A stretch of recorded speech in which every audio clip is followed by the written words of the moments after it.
a little bit busy around here this morning. Quilts everywhere and all sort of things going on. So thank you for joining me. Hello and welcome. I just wanted to give you a little bit of demonstration time today to sort of show you how some of these quilts, or the blocks at least, are put together. I don't always get time when I'm live on the TV to do that, and I'm quite aware that you've brought a lot of these quilts, especially this Christmas one, and I've kind of left you on your own. The instructions are there, and they're as clear as I could possibly make them, but it's just all about, giving you a little bit ahead. I always find it's a little bit easier to sort of see them being done rather than. So I'm going to just keep trying to get my live feed up here because it's not wanting to come up. But hopefully John can see any comments that you might want to sort of put in there or ask questions. Please feel free. If there's anything you see today, or if any of the fabrics you want as separate, we can do that. Just drop us an email. That's probably the best, and then we can sort it from there. I have put quite a bit on the website under Sanntangle House Live this morning, but some of them I've not quite got round to doing yet, so I shall fill that up as I go on through the day. If you want instructions only for these patterns, you can absolutely do that. It's not a problem. I've put those on as well. So let's make a start, shall we? John, you're going to have to come up with any posts, any comments, because at the moment I can't see them, but let's make a start. I think the first one is going to be the Christmas one. So I think what I'm going to do is just move my chair out of the way for a minute, and I'm going to hold a little bit of it up so you can see it. And it's it's really beautiful. It's quite big as well, so I'm going to hide behind it all. So you've got these lovely kind of, how do I explain this, blocks in the middle. There's two different kinds of blocks. One of them, can you zoom in a little bit with that, John? He doesn't know. He's going to try. Let's see if we can do that. One of them is actually the same as the one we've done on the little cushion, which is this one here, this pinwheel, and the other one is quite unique or exclusive to this quilt here. So you've got this one. So I can demonstrate this one in the cushion section because it's the same, just the fabric's portion smaller. So I thought we'd demo this one first and see how we go with that. So we're going to, fingers crossed, and hope it goes to overhead, and that's where we're going to make a start today. Okay, here we go. All right, you ready, John? Okay, let's see if this works. Hopefully. As I say, I can't see anything on my little keyboard here, so hopefully you can. Just give me 1 second. There we go. All right, so I'm still, all right, yeah, there we go. So this block here, so let's just have a little look at it for a minute. It's kind of this sort of shape here and this bit here. This extra bit comes in from another section later on. And what I've actually done in the instructions, I'm just going to bring those in for you for a moment. Here we go. As I've actually given you all the fabrics, what you need for the snowflake block, what you need for the pinwheel, and then I've gone through each one showing you how to actually do it. So even down to making the quilt front, of how you put it together. This is the one we're going to look at in a short while, but you can see here even how I've measured fabrics, which I want to talk to you about in a little while. So then you're looking at the next row, then the next row. So every little section has been done individually, so you can build your way through it till you end up with something that looks like that. And yes, you can. Oh, hi everybody. I can see that we've got people on now. Thank you. Please feel free to ask questions. It's not a problem at all. So let's have a look at this little block then, and how does it work. So if I just move that out of the way for a second, I didn't even thread my needle, did I? Doesn't matter. So looking at my fabrics then, the first thing is this one here. So these are like little snowflakey tiles. If you could zoom in a little bit there for me, John, that would be great. Thank you very much, darling. You know when you think you've got everything, it doesn't matter. You wouldn't perhaps use a laundry room like this. Let's move those out of the way. Because what you have to do is you've got to cut these, like fussy cut them, because it's nice to have that actual pattern in the middle. So the first thing that you'll kind of do here is, if you're looking at your picture, you've actually got 4 dots here. So the middle of it is in the middle of those 4 dots. So I'm using an iron friction pen, so it's fine. So I could even put a cross joining those dots together like that, see? So I know where the centre bit is. And looking at my piece here, kind of still got that there. What we need to be working on is a 5-inch square. So relatively straightforward. If you've got a smaller ruler, I'll do it that way. One ruler covers all, it's fine. I'm going to line it up on that, and I'm going to measure 2.5 inches that way, like this, put a line, and then 2.5 inches that way, put a line. So I've actually then got, if I cut down this line, cut down this line, I've actually got my, there you go, look, my fitted piece. You've got plenty of fabric to do that, so in terms of fussy cutting, it's not tricky. You're going to do the same this way and the same this way. So you've actually got a 5-inch square all the way around, and that's going to give you your centerpiece. Okay, just me. I mean, it doesn't matter, I suppose. If you wanted to do it and just cut it anywhere, you can. It's just I thought that was really nice to put in the middle. Okay, next one then is our little triangles. So I'm looking at my pictures here. It really helps. So you can see you've got this kind of sort of word pattern. Now, one thing that you should do, when you're working with triangles, is get yourself a bit of best press. It's really nice, very affordable, and it's kind of a starch, but it smells lovely, and it doesn't really make everything really sort of cardboardy, but I've got a little bit of structure to it. And I'm going to sort of just map out this so we can see where we're going. These start life as a square. So you're going to cut squares, and it tells you that in the instructions, and then you're going to stick. So these ones like this, which I'm going to show you how in a minute when I've worked out threading my machine without the thread. Okay. Then you've got this. This starts as, I think it's a 7.25 inch square with the fern. I mean, that's just beautiful, isn't it? So that sits across here, there, and these two, like so. And then, of course, we've got the strips. I think I'll talk about those strips just in a while. Let's have a look at getting this together first. So let me just trim my little thread, and I'm going to thread my needle. The one at home's got this has got a thread on it, but I've never quite got to work it. There we go. Almost like a guess. All right. So there we go. Now, when you're actually stitching this, I think it's worth noting.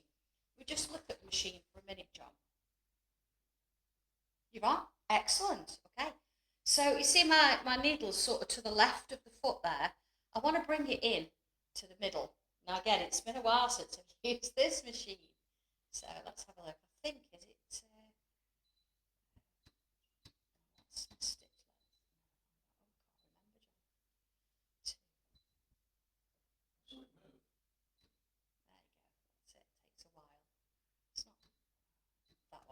So at the moment, and I've moved my foot to the middle, and you want to make sure you're getting a 1/4 inch. So first thing I'm going to do is, if I take a little bit of my fabric there, I'm going to line it up with the edge of the needle and just do a little bit of stitching. Okay, let's just have a little look at that. Okay. And do a bit of a measure of what that is there.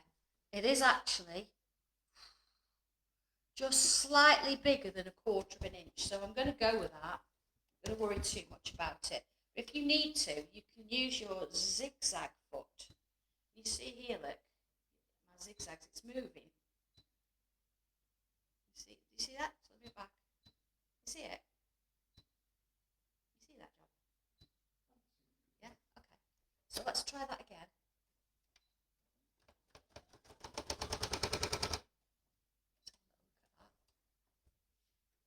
And all I've done there to change that is I've just lengthened my zigzags, and that means that the needle's moved. And you can see it's moved across a little way. So let's just measure that. See, that is now a 1/4 inch. So it's just a little hint there that although you think you've got a 1/4 inch foot on, it's always worth checking your needle and moving it if you can a little bit. So all I did there is I've extended on my sort of screen. It shows my zigzag width. I've just clicked it up a couple of notches and tried it. So here we go. Now I'm all for measuring, as we well know. Not really.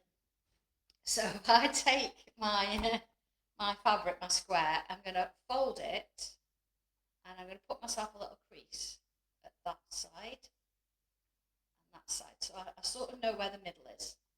Okay, you can use a friction pen if you want to. Let me just do that and just mark it so you can see exactly where they are, and then I'm going to turn it the other way, and I'm going to do the same again. So a little crease there. Look, I'm not pressing them, I'm not going to that length. I just need to know where those centre pieces are. Again, if I put my little lines in, again, you don't have to, but so you can see that after that, I've got my little friction pen and put a mark. So with my triangles, I'm going to do the same again. I'm going to fold it in half like so. I'm going to pinch it there so I've got the centre mark. Okay. Again, if you want to, let's put it on the other side so you can see it. Put myself a little mark there. So if I line that one up with that one, and then line it up like so, now I know I can use the edge of my foot there. Let's just do a little bit. Line it up. See, I'm not trying to push it, I'm not trying to shake it, anything like that. I've got a bit of a wobble on this, John. Into there. So that gives me a little bit of like a little doggy on either side, okay? So if I do the same now, I'm going to go on the opposite edge. So from there to there, again, give myself a little bit of a pinch there, see? Line those two up together, one into there, one into there. Slow this down a little bit.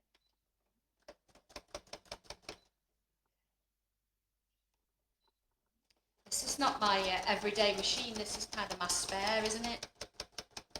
I dug it out from the back of the desk. So I've obviously been doing something with it, haven't I? Okay. So there we go, we've got this. Yeah. Now, again, you don't really want to be handling triangles too much, so I wouldn't always sort of come in and press straight away. Just sort of like hold on to it and kind of finger press it along so you've got something to work with. So we've got that.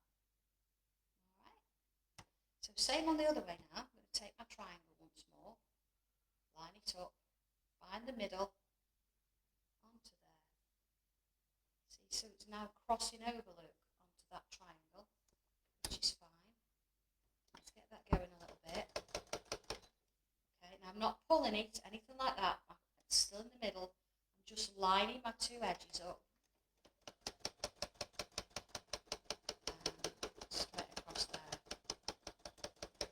We have to take this machine apart again, John. That's interesting, isn't it?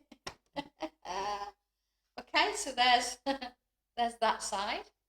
Same again on this one. John doesn't like taking sewing machines apart.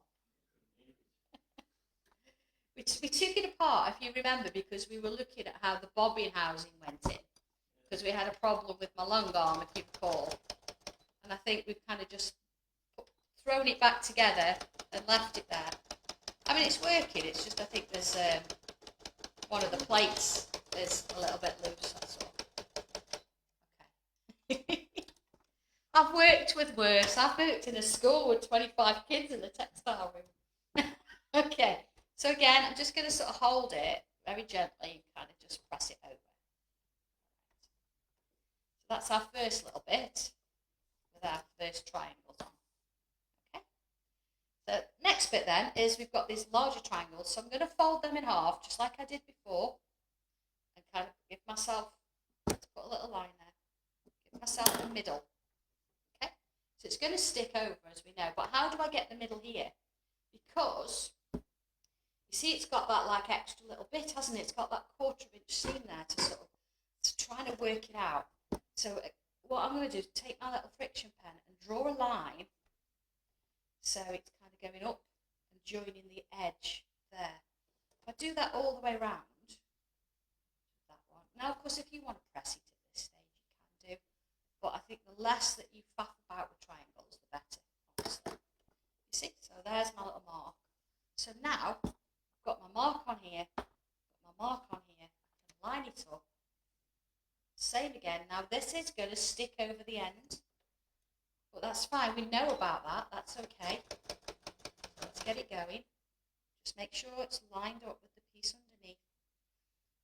Clips-wise, if you want to, you can, but they're quite small pieces, so holding it's probably fine. If you think that you need a pin, you can go for that. But it's very rare I use pins, unless it's something I'm trying to keep inside rather than. So there we go. There's our first larger triangle on now. So again, back to the other side. How's everybody doing? Is this okay?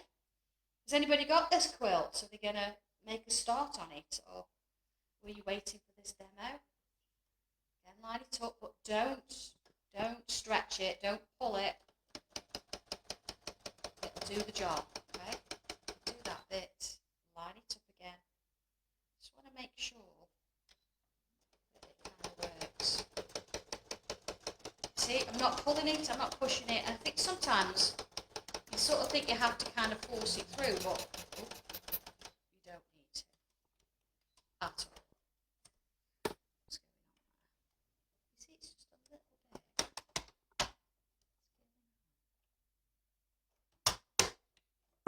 See how we... Okay.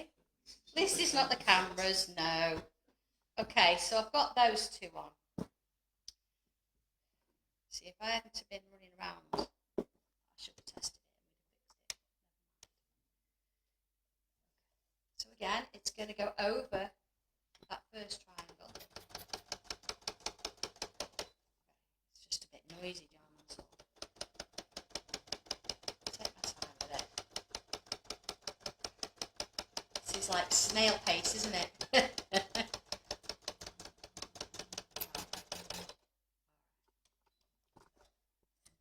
One, so there's that one, look. So you can see how it started to match here at the top. Working my way around again, so on to the last one there. And this little bit there, fold it again. And as much as that folding bit, it doesn't take long, it's not sort of going to really add hours onto your piece, but it just makes life a little bit easier. And it's one less measurement you've got to do. So I've started it off, look, just want to make sure it's lined. Not pulling it at all. There we go.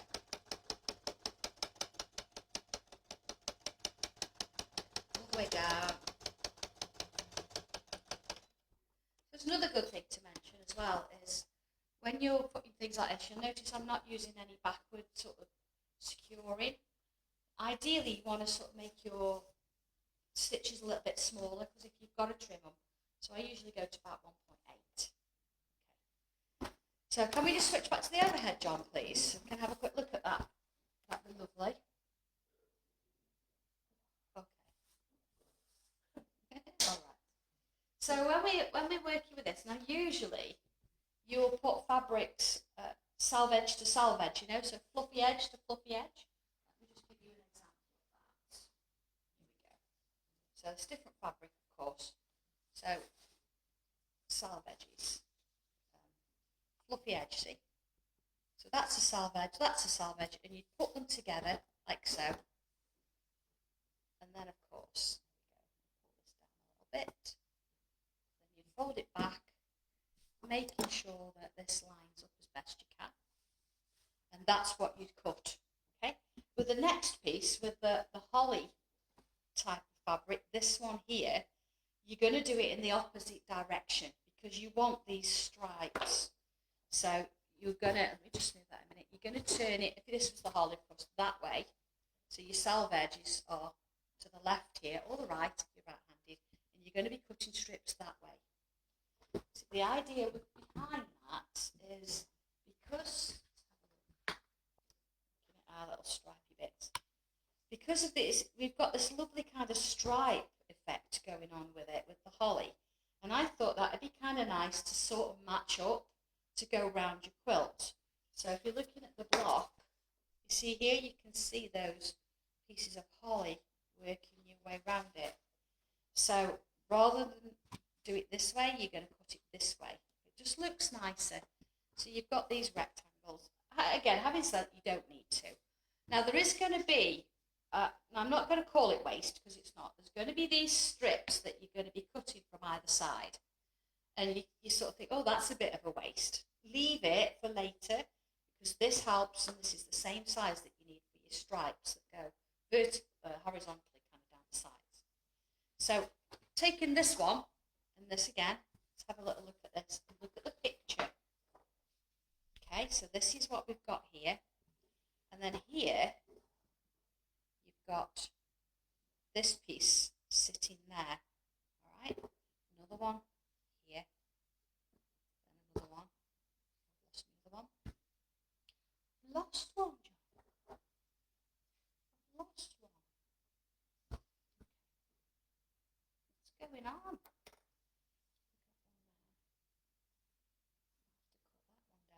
You'll see it looks a little bit odd, but you'll get the idea then with that. Let's just trim that up a bit because it's important you see it. Now again, I'd use it for this. You know, I'll find it later. And then you'll think, so just there. So you've got this one. You see that one now looks a little bit different, a little bit weird. Well, that's okay for demonstration purposes. And you've also, looking at this, you've got these triangles. So I've got 4 of them, and they sort of sit on the edge here. Let's just take that instructions away now, so you can see it a little bit clearer. So that sits there. That one sits there. Like I know it's above the green there, but that one there, and then this one here. So how on earth does that work? So I would stitch these together first. And again, I'm going to do, fold it in half, myself a mark. Okay, like so. Do the same with this one, fold it in half, put a mark. Okay, so that I'm going to line up there, and I'm going to stitch that one to that one. I do the same with this one, same with this one, same with this one. So let's do this first, okay? Now, again, 1/4 inch just as before, under the machine, and along we go. Let's just sort of stop that for a minute. Line that up again. I'm not forcing those triangles any way, shape or form.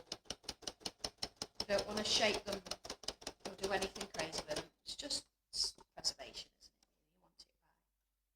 Let's do that. So let's just very gently kind of hold and press around. So you've got that shape.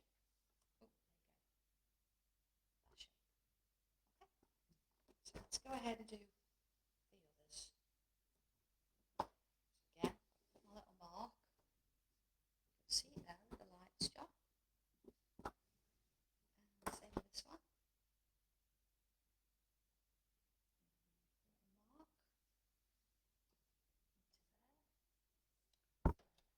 Into there. Just making sure I'm lined up.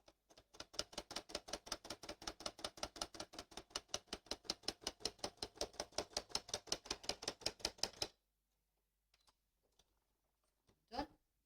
See, so again, just a little press as we go along.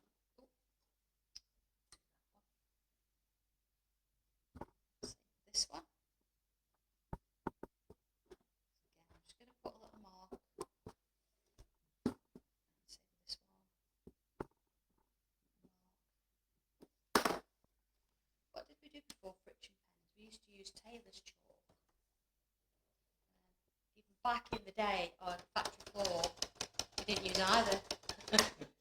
Because if you got it wrong, they'd give it you back and say, this is wrong, do it again. So, yeah.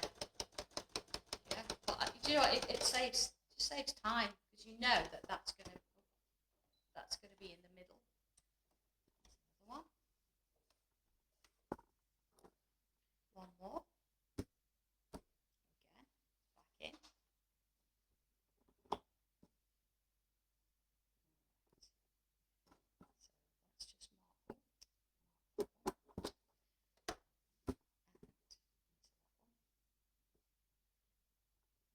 know this is like, well, I've seen this 3 times already, but in order to sort of see how the actual block goes together, you sort of need all 4.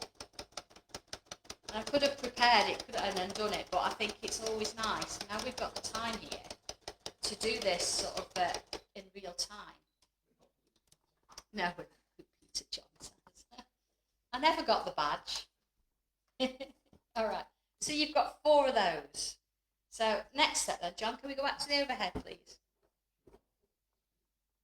He is good, isn't he? So again, what I'm going to do here is I'm going to mark a line across each of those. Okay. All right. Now a little bit of a question, I suppose, here, because sometimes you do this and you think, well, this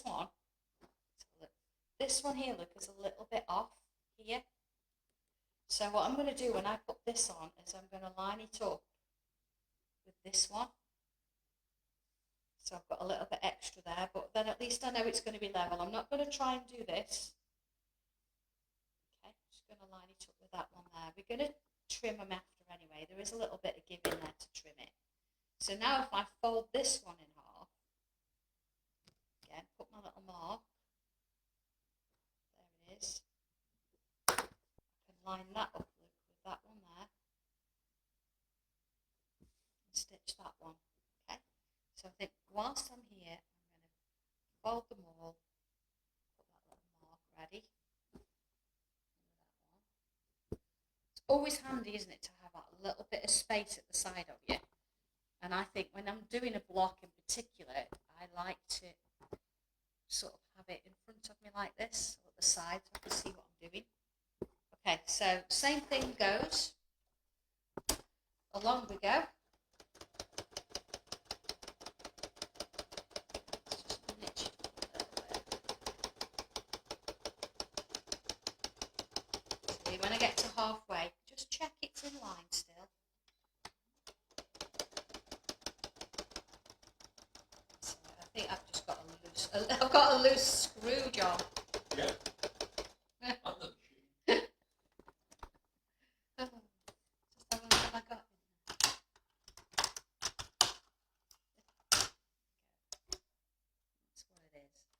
I don't think I tightened the screws. Oh dear. I wonder it's rattling. Let's take that foot off a minute. Oh, the best of intentions, eh? It's nice that they give you this, but you can still never quite get it into the machine, can you? There we go. Hopefully that'll save it.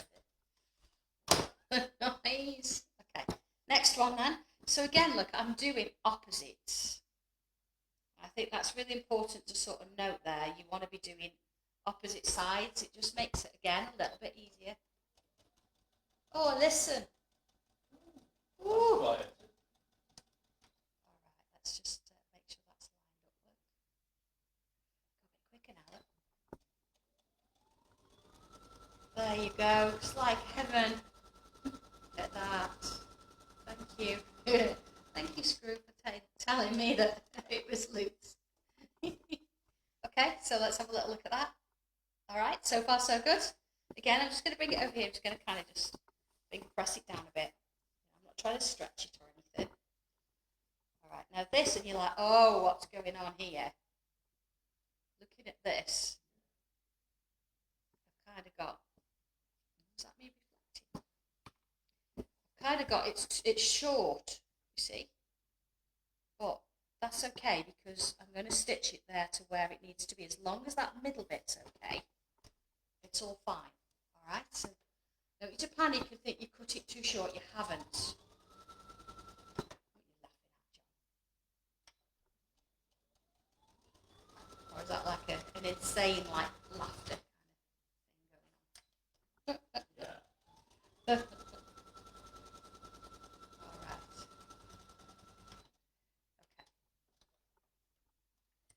That one. You see why I wanted to demo this?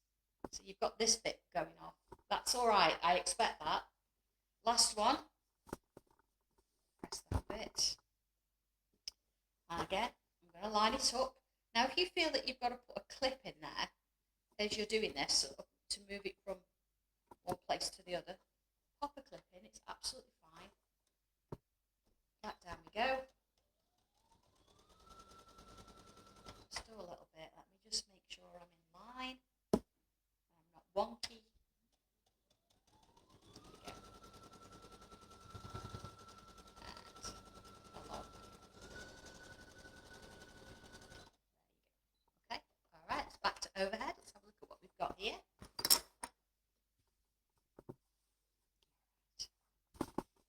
So this is the shape we've got. Yeah. Let's just go back to the instructions just for a moment, because you can see here, look, this is the chart I've been working to. This is how it looks now. And this is how we want it to look. So how do we get it that way? So what we actually do is we turn it this way. Okay? And we measure from the centre out. I'm not going to sort of worry too much about the instructions in terms of the measurements right now, because you've got that. But what we're going to do then, you would line up this edge, or this one, it doesn't matter, with the ruler, your guide on your ruler. Okay, you've got your centre, you know where you're going. Right. Well, that's a bit like the bathroom already. And what I would do from here,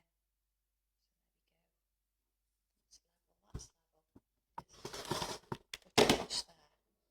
Okay. See? Turn it round again. So again, I'm always measuring from the middle. This time now, look, though, I can line up with this edge, making sure it's all in line. Now you see, sometimes that's because I've not pressed it. You would press it before you do this normally. You want to sort of make sure it's kind of in line. There is a little bit extra there to help you get it to the right size. That's all built in, so you know, if you think, oh my goodness me, it's a little bit off, you've got extra, okay? If you find you haven't and you think, oh, what's going on, just have a look at your seams again and just see if you have pressed them properly. I think it's just a bit of a press what's going on, but here we go. So into that one. Turning it round. Yes, I do have a glove. I don't know if anybody's aware. If you watched me for a while, I did actually cut my finger with a rotary cutter. I've still got the scar. Looks very nice. I still can't feel the end of my finger. I actually cut through the tendon, which hurt a bit. So I have got a glove that I use now and again, you know, when I'm putting my, but I'm always very aware, if you've noticed, my hands are well out of the way. And another thing I think is really important to note, when using a rotary cutter, make sure you actually change it. You don't want a blunt rotary cutter. I think mine's probably due after today. You know, once you've cut a quilt, change the blade. So there is your block. So yeah, we've cut those little bits off, and there it is in the instructions. So you've got that one, and it's a case that you need 5 of those. Let's have a little look, see if we've got, there you go, look, 5 of those, and then we need 4 of those other ones, okay, the pinwheels. So that, I would say, John, is the trickiest block, because if you look at it, I mean, the instructions show you, but if you look at it, you're like, whoa, how does that happen? But you can see now, cutting those little bits off really helps and makes a difference. So I'm just going to move this one to one side then, and put it out of the way. And I'm kind of going to talk you through the other block, where I'm going to do it with the quilt, with the cushion instructions.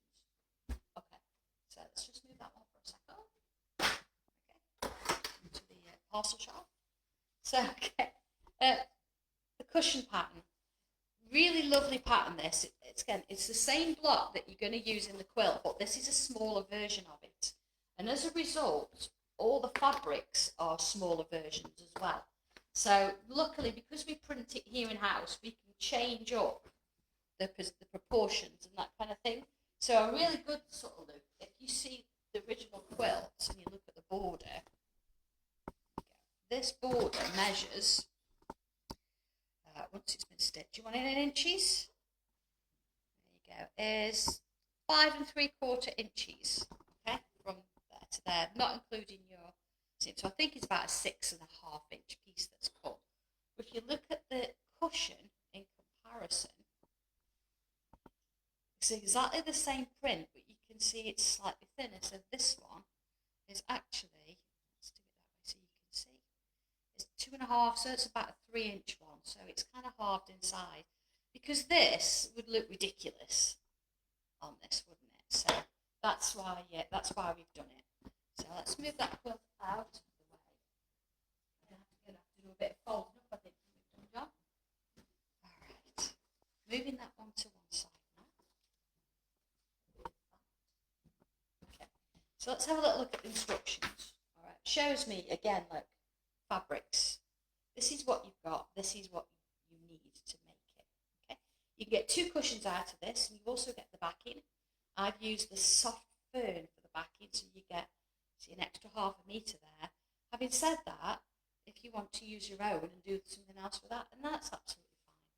But you've got your chart as before, and it tells you how everything's being cut. So you've got the idea. Also, border 1, border 2. So looking at this, border 1, border 1, border 2. Okay. So then we've got a diagram. Oh, I always like diagrams. It shows you how everything goes together, and then it shows you how it looks when it's stitched. So I'm just going to piece this together. I'm not going to stitch it, so you can sort of see what happens with this. So this, a lot of triangles. So a lot of these. Again, best press. Sometimes it's easy to best press before you cut everything. Okay. I've got bigger ones and smaller ones out. Again, as long as I can piece it together, you'll kind of get the idea. Can't even find all my bits and pieces. You know, when you've got everything and you suddenly think, no, I haven't. What's going on? All right, not to worry. I can kind of guide you through.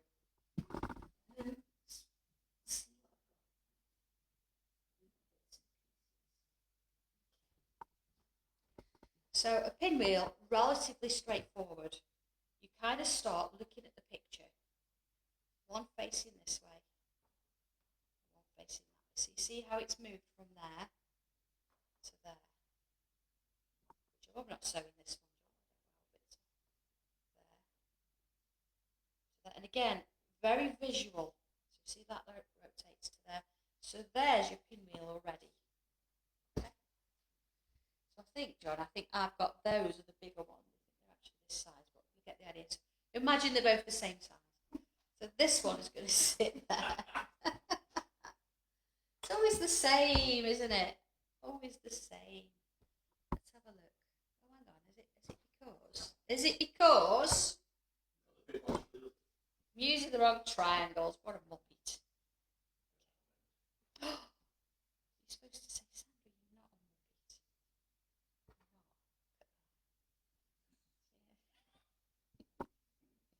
Oh, how many cups of tea have I had this morning? I think that's the problem.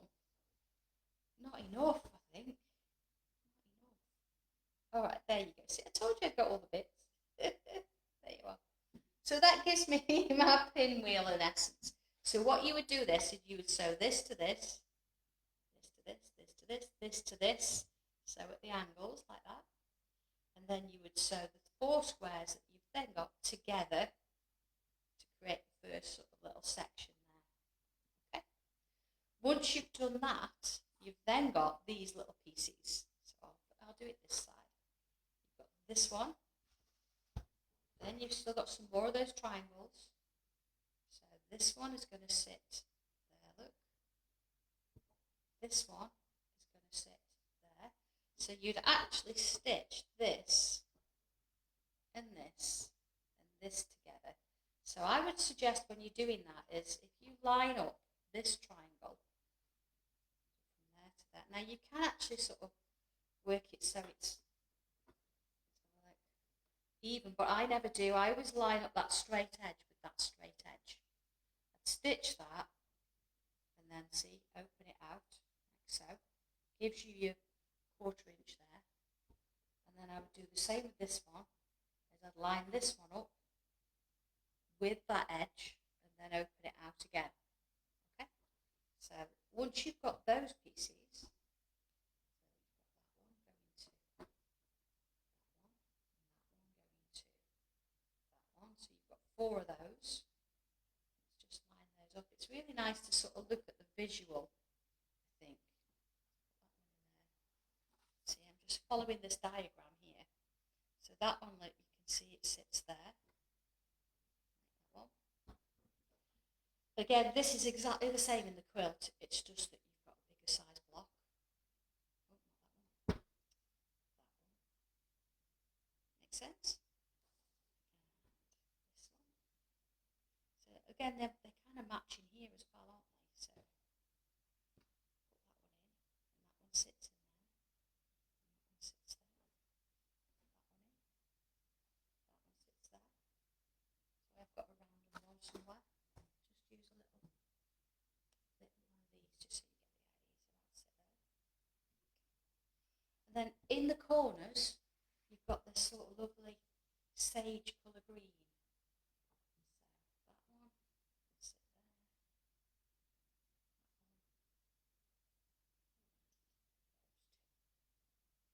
So there's your block. So what you would do is you would stitch these triangles together, these, and these together. Then doesn't matter which, so maybe this, the top and the bottom, you'd stitch this to this to this, same here. And then you stitch these to this, and then you can stitch all of that to that side, and all of that to that side. Does that make sense, John? Rather, because I could spend time sewing it, but I don't think you quite need it. I think that one's pretty self-explanatory once you've got the right size triangles. So that kind of covers that one, and it gives you that lovely sort of pinwheel in the middle. And it's a lovely pattern to do. So when it's done, if I bring this one in, look, there it is, all stitched together. So there's your lovely pinwheel. And then you sort of extend it out, it gives this impression of like a star shape. And then of course the outer border is giving you this sort of swirly border, which just looks beautiful. So that covers that one. We say that is the same block that's in the quilt, which goes alongside the one we've just done. So hopefully that gives you a little bit of an insight into the snowflake or the snow day cushion pattern and the snow day quilt. I know that was a little bit of a while ago, and I really wanted to get that done. So going through that with you really makes me happy, because as much as the instructions are written and you know you can know what you're doing there, I always think it's nice to do a visual so you can actually physically see what's going on. So John, what shall we do next? What quilt shall we do next? So should we do the one behind me? That's a good idea. Yeah? Can we just have a quick look at it then? Thank you very much. Here we go. So, looking at the quilt. Now, recently I took this back on Sewing Street, but I've done it in a white version as well. So where you've got all this charcoal, I've switched it over to white. So although we called it raindrops, because you've kind of got this sort of pitter-patter coming down, it does have the impression of an angel's wing or a pair of wings. So having the white in the background changes up a little bit. And it looks tricky, but it's all about the stripes. And you see where you've got the colour change, it starts dark, it goes all the way up, it gets lighter and lighter. This is already done for you. Now I did start a little bit of a demo on this on Sewing Street, but I wanted to sort of add a little bit more, because I think, although I did a bit, I didn't add the black on the top, and I want you to see how it works together. So I think that's our next one. So I think first of all, I'm going to bring out bits that I did on Sewing Street, and let me just find my instructions as well.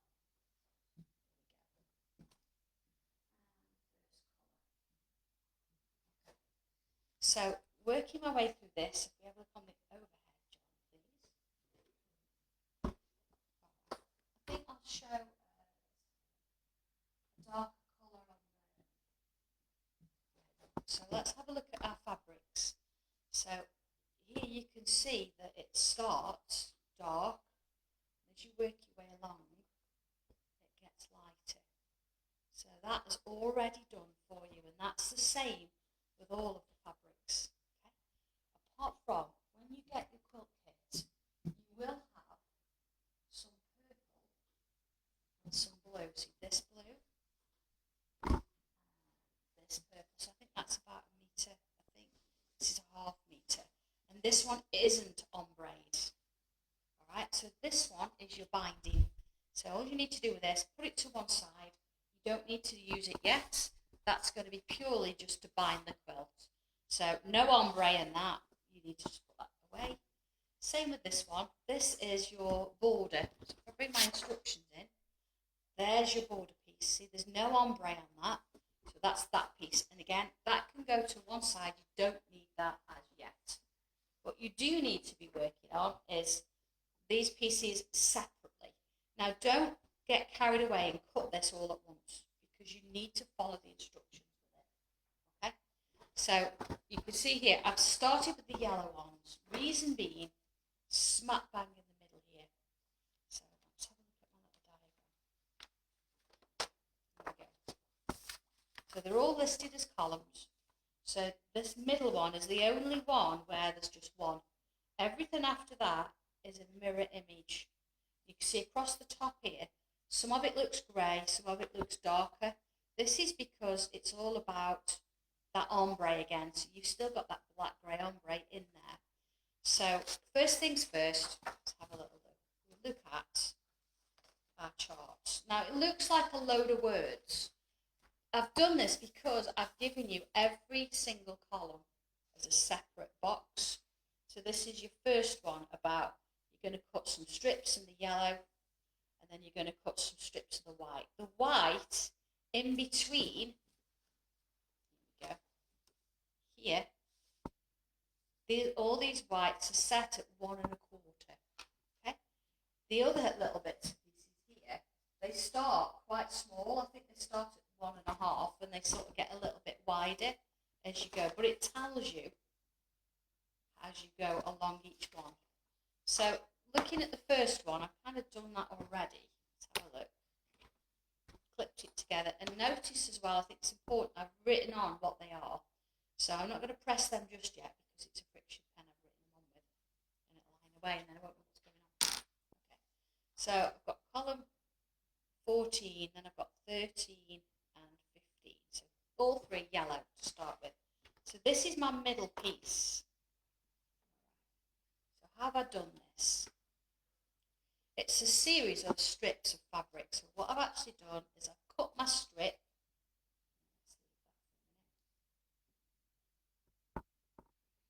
Where's my yellow? Yeah, so I've cut my long strip of yellow, and from the darkest end of the fabric, let's see, so here's my yellow. It's really vivid, isn't it? So that's the palest, I think. Yeah, look, you see the difference. Look. There's the palest, the darkest. So from the darkest bit, that's where you're going to start cutting your colours. So the darkest bit, look, it tells me following order. So my white, I needed to do 1 3 1/2 inch piece. So that's this one. Then the next one, the yellow, I've done an 11 1/2 inches piece. And then you've got these little strips in between, which again, it tells you about cutting here. Then I've got my 8 inch, then a piece in the middle. Then I've got my 4 inch. You see how it works? Then I've got 4 2 1/2s. 1 2 3. 4 2 1/2s. Then I've got 3 2s, 2 3 inches. And I've got 2 1 1/2 inches. Okay, and at the end, look, and I know it says charcoal there, it's just the pattern hasn't changed, it's just the colour.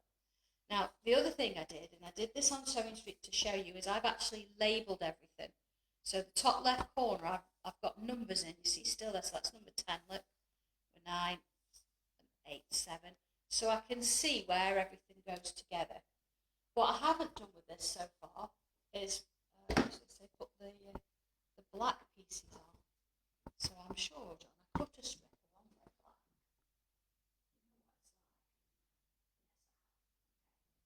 You know what it's like. Yes, I have. Okay. So here is my ombre black, because I haven't put that in yet. Okay, because it tells me here what it is. So this piece here, just to sort of remind myself, look, let's just measure that. Yeah, it's 1.5 inches, so I've got my 1.5 inch strip. So let's move that out of the way for a moment. So it says, this one, you're going to cut from the lightest up to the darkest, because it sort of gets darker the further you go up the top. So let's just double check, see which part of the strip. Okay, it's pretty obvious this is the lightest bit, that's the darkest. So first thing I'm going to do is cut off that selvage, because we don't need that. And again, I'd use a smaller ruler.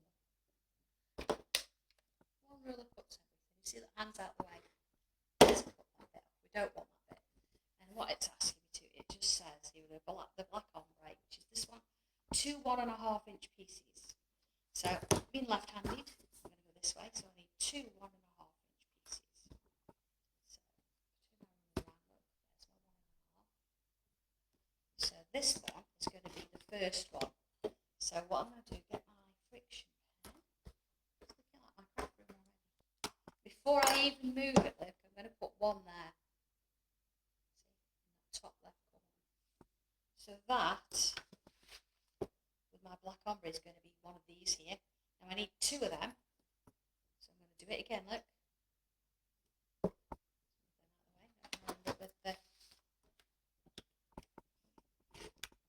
So that is going to be number 2. And then it says, look, 2 inches. Now notice as well, I'm moving things around and I'm keeping it so they're all in order. 2 2-inch pieces. So here we go, one to there. Another one. Again, use your friction pen to sort of tick off things that you've done so you don't get lost. So look, I've done that one. And I've done that one. So then you can iron that off afterwards. So there's those. So this will be 3. And this will be 4. You can see how that's kind of working there. So then I've got a 1 of a 3 inch. Okay. 1 3 inch. So if I line that up.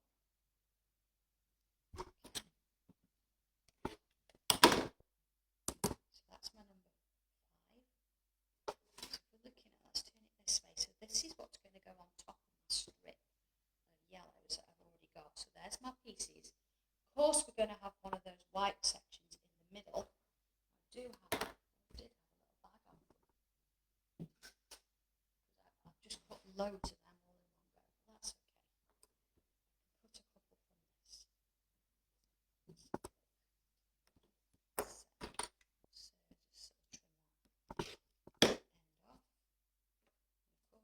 they were. Let's just double checking. I always like to double check. So these would sit in between those pieces. Yeah, well, I'm not going to put them in between. I'm just going to cut myself a few of those. So I leave them in a little bag at the side of the machine, and then I've got them. Okay. So them are my little sections. That's explained sort of in the first page in the column bit, so you can see what's happening. Okay. But I also need here, look, I've got a 3 inch. Now I know it says charcoal there, but that should be white. I do apologise, because of course we're in the white version. A 1 of a 1 1/4 inch, which we've kind of got here anyway, so that's okay. So I can tick that off. So get rid of that. I don't want that sort of in the way there. So bringing back my little column, so it was number 14. Here we go. You can see there that I've got all my row. I'm checking my numbers, so I know that this is the top. So what I'm going to do there is stitch number 1 of my grey onto that one there. Always remembering that my number is in that top left corner. Now, if you would rather do it in a different corner, it's fine. Just follow the process, because if not, you're going to find you're going to get a little bit stuck and you're going to forget what piece you put on and all the rest of it. So let's just put that one in there. Okay. So that's that one on. And then, of these little extra pieces. They go in between. That'll start to show, you know, the darker you go, they'll really start to show up. At the moment, they're kind of blending in, but it's just how it is. All right, number 2.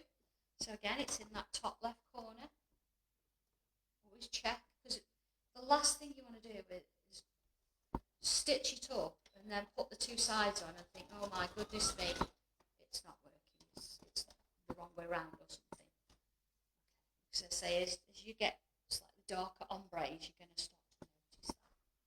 So there's a piece of white, or it would be charcoal, depending on which quilt you've got. Can you remember making this one, John? Not that you made it, can you remember? It's a little while ago, isn't it? But we've got strips of fabric everywhere. Because, yeah, they're all over the ironing board. Remember young Seth? Yeah, he used to go underneath the ironing board and drag them all off, didn't he? So, yeah. So I think what I learnt from that is you actually, as you go, you stitch your strips together as you go. Don't leave them all till the end. Right, into that one. So once you've cut your pieces, I think once you've cut your first 1 or 2, you'll get the hang of it. That's all right, that's one of those. Always remembering top left corner for that number. That one in. And we go with that. And then another little piece of white. Into there.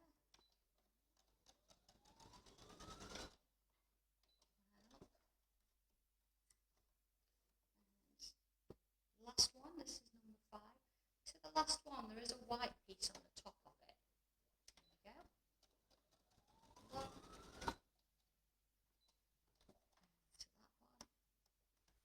And then that last little piece of white. So the centre one is the only one where it's a single strip. The rest of the quilt, you're going to make 2 of everything as you go and then stitch them side by side. So there is your full sort of strip now. You've got your very pale greys going into your yellows, like so. Yeah. You just have a look on the main camera, John, just so I can put this next to this so we can see it. Thank you very much, John. Okay. All right. So, not quite. You can see there, look, there. Strips. You can see how you see how it's all. I mean, I haven't pressed it yet, so you think, oh, it's not quite, it's just not been pressed. But you can see how all that fits together. So that's your first strip that goes in. So the next 2, the 2 yellows either side, they are exactly the same as each other. So I would put those. So as you cut in one, I cut 2 strips of fabric and I cut this one and this one at the same time, and then stitch them together. To do this, once you've got this, I would then, I'll come back to the here, take your strips that are in the middle. These are 1 1/4 inches. Now you'll notice, as much as it's 60-inch wide, they are a little bit shorter than what you actually need. So you're going to have to stitch them together. So a little bit of a tip on how to do that is you take 2 strips, face them together. There we go. Are we on the overhead, John? Trim the salve edge off there. Now you could stitch them like that. You know, and that would give you a seam that way, but sometimes it's nice to kind of hide the seam a little bit more. So if you go like this, and then you're going to stitch this way. Let's just put a little clip in while we take it to the machine. Stitch it at an angle. I do love my clips. So does Finley if he gets all torn. It ends up in bits on the floor, doesn't it? So you can see here that we've got that little seam there. If I trim off that little bit there and then bring it that way down, so you've kind of got a mitered, it sort of hides the seam a little bit. You don't really notice it as much. Of course, you are going to have to trim a bit off at the bottom now, and you just keep sort of stitching them together. You don't want the seam in the same place. But what you would actually do is you would take your strip here, you would then stitch this one to this one. Yeah. You take your second strip, you would stitch this one, to this one. That gives you your first bit. See, that's your corner or your middle piece. Then your other two yellow ones, see, which again I've labelled. I've not done my black on there though. I didn't have any with me when I was sewing the other day. But what you would then do is you'd stitch this one once it was finished to that strip. Okay, might not be exactly right. You see how I'm going. You would stitch this one to this side. Okay, then you'd get your white strips again. You'd stitch one to this side, one to this side. What I would then do, once I've got that, of course I would press all of that. The next step for this, again, I'm not going to show you because you've seen how I've done that. Your next step is to bring in your next colour. So your next colour is this lovely orange. There's your darker, which is going to be at the bottom, and your lighter, which would be at the top. So you would then cut the orange, and you'd have two strips, cut both together. It shows you, look, you've got orange, 12 and 16, what to do. And then number them, just like you did with this. Put them together with your little white strips in the middle. So you've got these little bits going on. And then stitch your white pieces already there, stitch your orange, stitch your white, come to the other side, stitch your orange, stitch your white, and then you'd move on to the next colour, which I believe is red. So don't cut everything at once, do it as you're going. Get your yellow done, get it all together, do your orange, do your red, and then move outwards. And you'll find that as much as you think, well, I wanted to do it all at once, that will give you a more efficient way of doing it, and you're not going to sort of lose your way with it, if that makes sense. It's not a tricky quilt to do. You've just got to keep an eye on the numbers, tick things off as you're going, and stitch them together as you go. And that gives you your quilt. So can we just have another look at the actual one, please, John? So yeah, so there you go. You've got your orange, you've got your yellow, you've got your orange. See, so this one and this one is exactly the same. So I've actually cut them at the same time. Then you've got another orange. Then you go to your reds, then your pinks. See, each time as it grows out. So it's actually not as tricky as it looks. You've got these 1 1/4 inch pieces in between, and these little strips here that remain the same all the way across. Now don't worry too much about trying to pattern match because they're not going to. So you can see here, look, if I just bring over, let's bring a piece of yellow over, you can see that they are matching, but that isn't. So don't, if they are matching, that actually is a little bit of a fluke, it does, but that one doesn't. So they're not going to match across, you see them here. So don't worry about that, as long as you're stitching. I would stitch from the bottom up, and then, so these from the bottom up, these from the top down, bottom up, and then as long as those are the same, that'll be absolutely fine. So I hope I've explained that. Maybe I've over-explained it a little bit, but I wanted to give you a little bit of a heads up as how exactly that's done. I don't think, John, I ever really demonstrated that one on Sewing Street, and if I did, it'd be way back in 2024. So you know that's getting on a little bit. So I think it's important you sort of saw that. So hopefully, oh, that's a good question. Which way do you press the seams? Now, if you're a dressmaker, you press your seams open. If you're quilting, you press your seams. Now, you see here at this point, I've got a darker fabric here and a lighter here. I press my seams, yeah, you can feel it, to the dark side. Now, having said that, if you've brought the white one, this orange is going to be darker.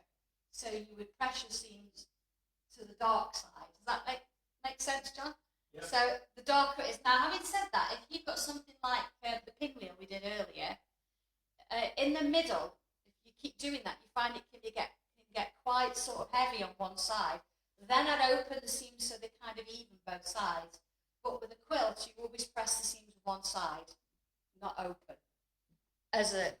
I'm not saying it's a rule, but it kind of works.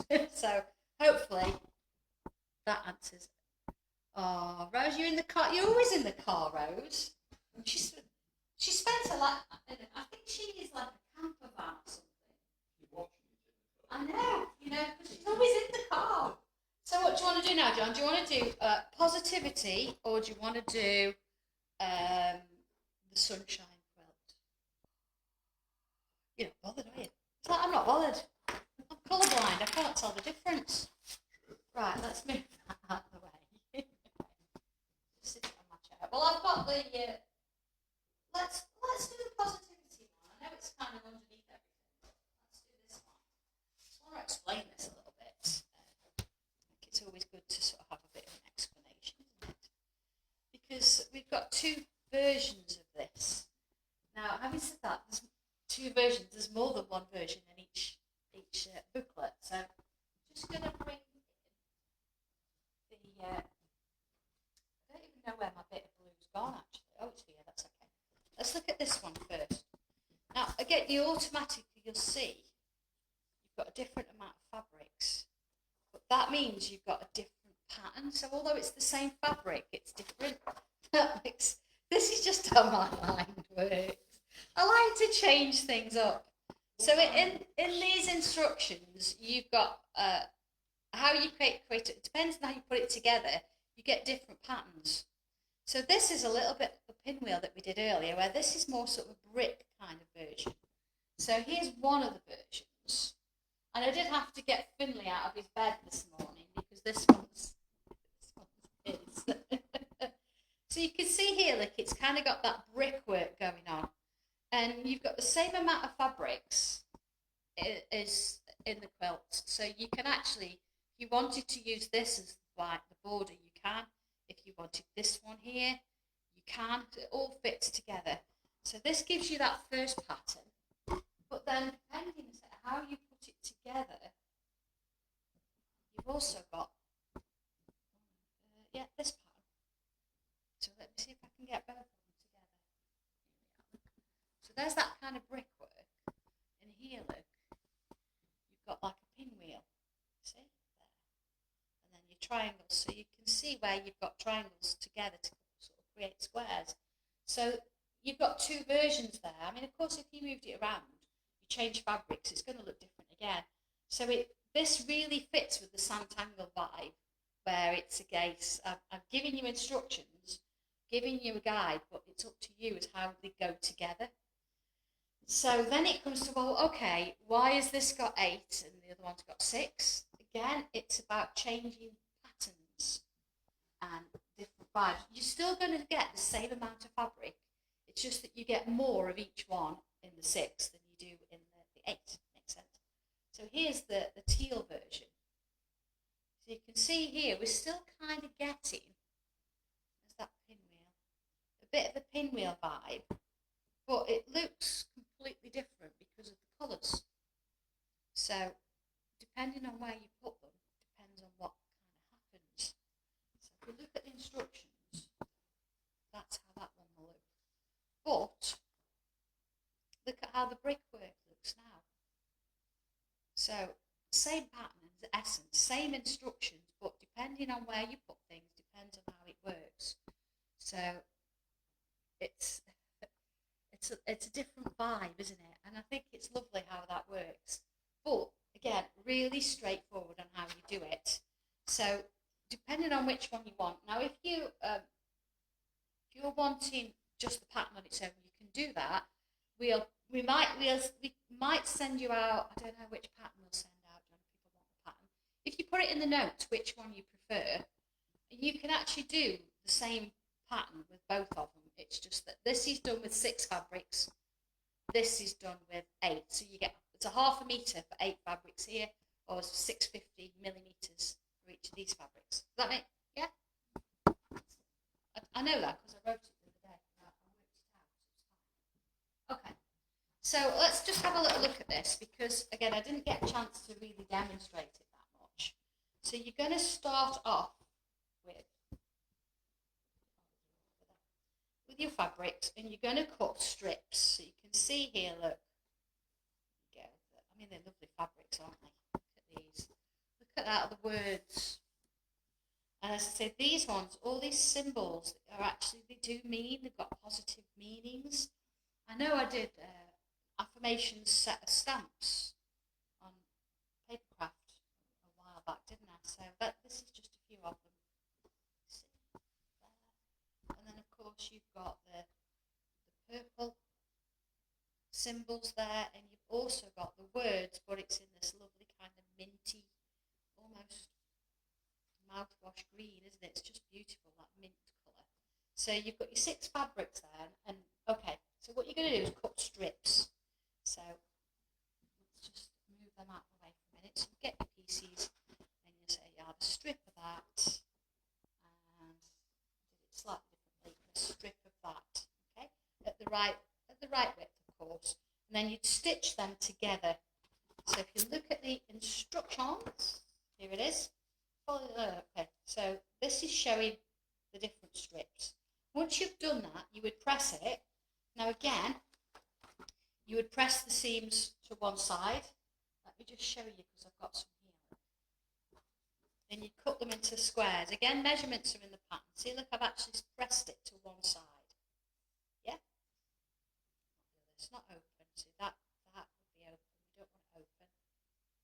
One side like that. Now the reason for that, it's a good point, John, I suppose the reason is when you're actually stitching things together, if you've got to match them, then if you've got them open, yes, you've kind of got to match. Kind of got to put them together like that, haven't you? And try and match those seams. But whilst you're doing that, remember, we don't use a back stitch to secure. It's going to start to come open a little bit. But if you've got them so ones, they're all facing that way, as you put your seam together, you get one seam going that way, and you'll have one seam going that way, and they kind of nest in together, so they'll kind of naturally match each other, and that's how you do it. So you've got an even amount of sort of stitching on the other side, or thickness on both sides, but then when it comes to it, you've got a better chance of matching them together. That's what you want to do. Okay? So right, all right, next bit then. You're going to cut all your bits and pieces. There you go. So look, there we are. Oh, loads of bits. So there's my kind of strips. These are little bits I've got left over kind of thing. Putting them to one side. And then I've got lots of these.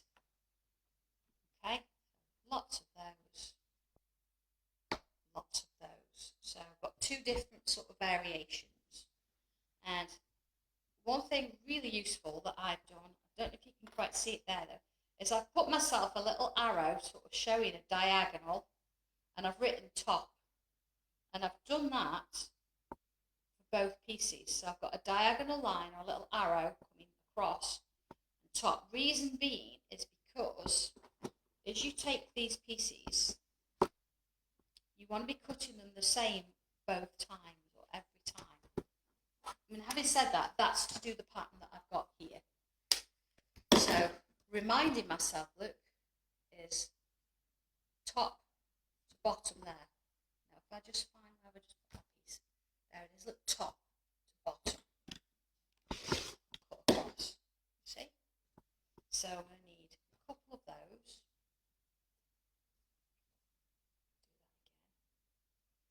I mean, another way, if you want to, take a photograph so you know exactly which way it is. Yeah, and I'm going to need 2 of these as well. So there you go, look again, just checking top. Now, something else you might notice as well. I know this looks like a real faff. I'm only cutting one at a time, because now you've got that bit of bulk, and after you've cut and stitched and pressed, they might not all be exactly the same size. You see, sometimes the seam doesn't want to. You don't want to be trying to force that. It's all about safety, in honesty. It's not about anything else in that sense. So there you go. I've got 4 of those, and I've got 4 of those. You just tidy the rest of my desk up for a minute. So if I keep all those together, move those out of the way. And these ones, because it's got the top on and I don't stitch them by accident or cut them, I'm just going to put a clip on, and they sort of sit on top of my pile so I know what I'm doing. Okay, so move those out of the way. So then it's a case that, right, I've got to sort of put these together, and it does show you, look, how you can kind of do it. So you've got, this is kind of the brickworky one, and this is the one with the pinwheel. So let's just have a look at that. So they all start that way, look, and they move round. So we've done this before, if you remember, with the cushion. Now here, look, I've got 2 different now. So what am I going to do with that? Because they're going to be different. I don't want them to be different. What you would do in that end, you put some more, or you could actually put one there. So you've got a multicolour pinwheel. So that is again completely different. If you wanted to, you could turn them so you've got that piece in the middle. There you go. So this is a kind of a little bit of fun, isn't it? I'm trying to remember how to do it now. There you go. That's because that one's wrong. See, so it's like that, look, like that, like that. So you've actually got, again, a different shape in the middle. It can blow your mind a little bit, but let's just look at doing one that I've got already before. So we need another one of those, or another 2 of those. And I need another 2 of those. Right, so let's move that out of the way. I think it's important you see that, because if you cut them and you think, I haven't got them right, or what's going on here, I want to just really go through everything so it's really clear what you're doing. Okay, so I've got another one of those. And let's do this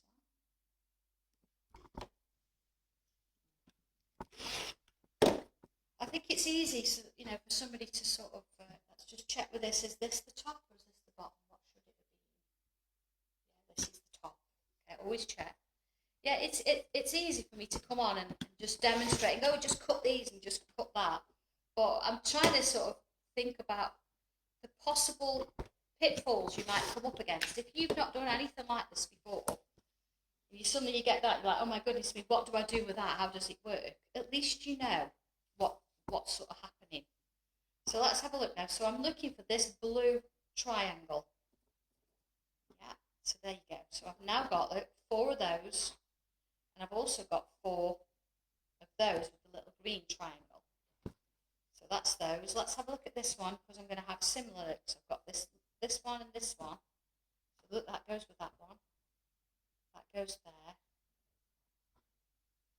John, could you do this now? And I've explained that. Do you get what I'm saying? You could do that. Oh no, not that you. Oh, Rose, I know we've talked about my glove. I'm okay with it. I'm very conscious of keeping my hands out of the way. Trust me, because I could still, if I do that, it feels really tingly. I can't really feel it. And I can't sort of, my finger there. Where that one's straight, like that one isn't. That's because the tendon's damaged there. So even if it's not. Look. Yeah. Don't do it. But yeah, I do. If I'm doing a lot, I do use it, but for little bits. So okay, so I've kind of got 4 different variations here. So first things first, then let's sort of look at this one. So I've got this dark blue, and let's have a look at my diagram. It shows the purple. Well, that's okay. I'm going to go dark blue. See, dark blue. So there it is. To there. That one to there. That one to there. Okay, so that gives me that one. And then I'm not going to bring this blue one in, although I could, but what's the point? Because it's the same colours. So I'm going to bring in this one. And again, look, I've got two options, haven't I? I've got this one that I could bring in, or I've got this one that I could bring in. So completely variable. Just it depends, doesn't it, on what you want to do. So let's just sort of take that one out for a moment. Let's have a look at the one I did use so we can match it. So here we go. Look, I've got this blue here, there, and then this one. Look, I've used that big purple piece. So let's put that one in. Again, it's always worth just having one at the side of you so you can see it, so you can see what's happening. Okay, so that one sits there, look, and that one sits there. So that then gives you that block. That, yeah, okay with that? But then I've got these pieces, haven't I? Or the other side of it. So let's have a look at what else I did there. So I've got the purple. So I've got the blue. So there's, where is it? There's my blue. That's the one I've done. So now here, I've got this one. So on this occasion, I'm using the purple as that middle piece. So if I put them all together, look like this, then I know that one's going to go there, look. And that one is going to sit there. And that one, look, sits, see, I've done it again, look, there.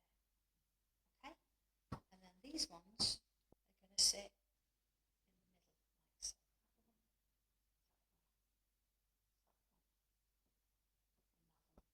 All right. So shall I sew one of these together, John, just so we can look at the middle and we can look at that seam?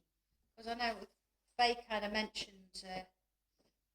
So let's join this one to this one first of all. Okay.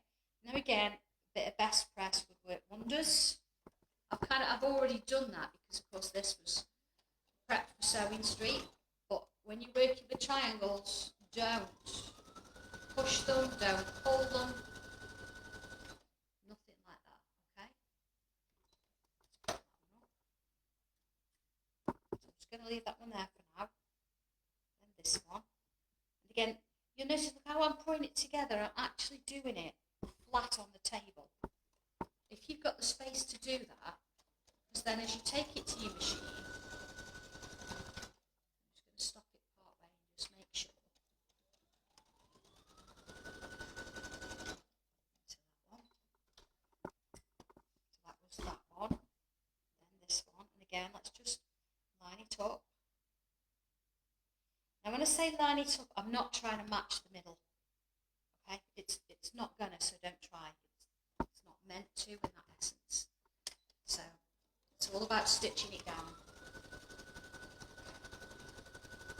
So that one. Okay, that one I'm gonna leave there, look. This one. Up.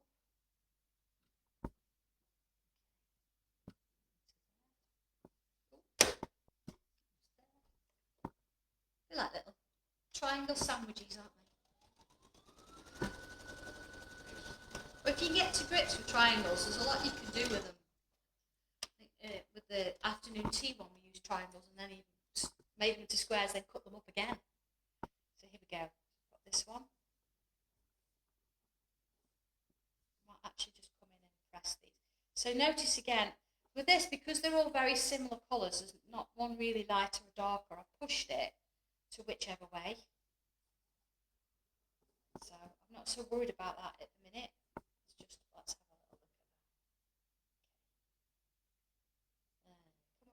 at that. Come on. Okay, so I'm just going to move this to one side. We don't need to make two. You can see it with one. All right, a little bit of an ironing going on now. Right, okay. Now, I needed something a little bit early to sort of iron on to. So I'm going to show you something now as a bit of a...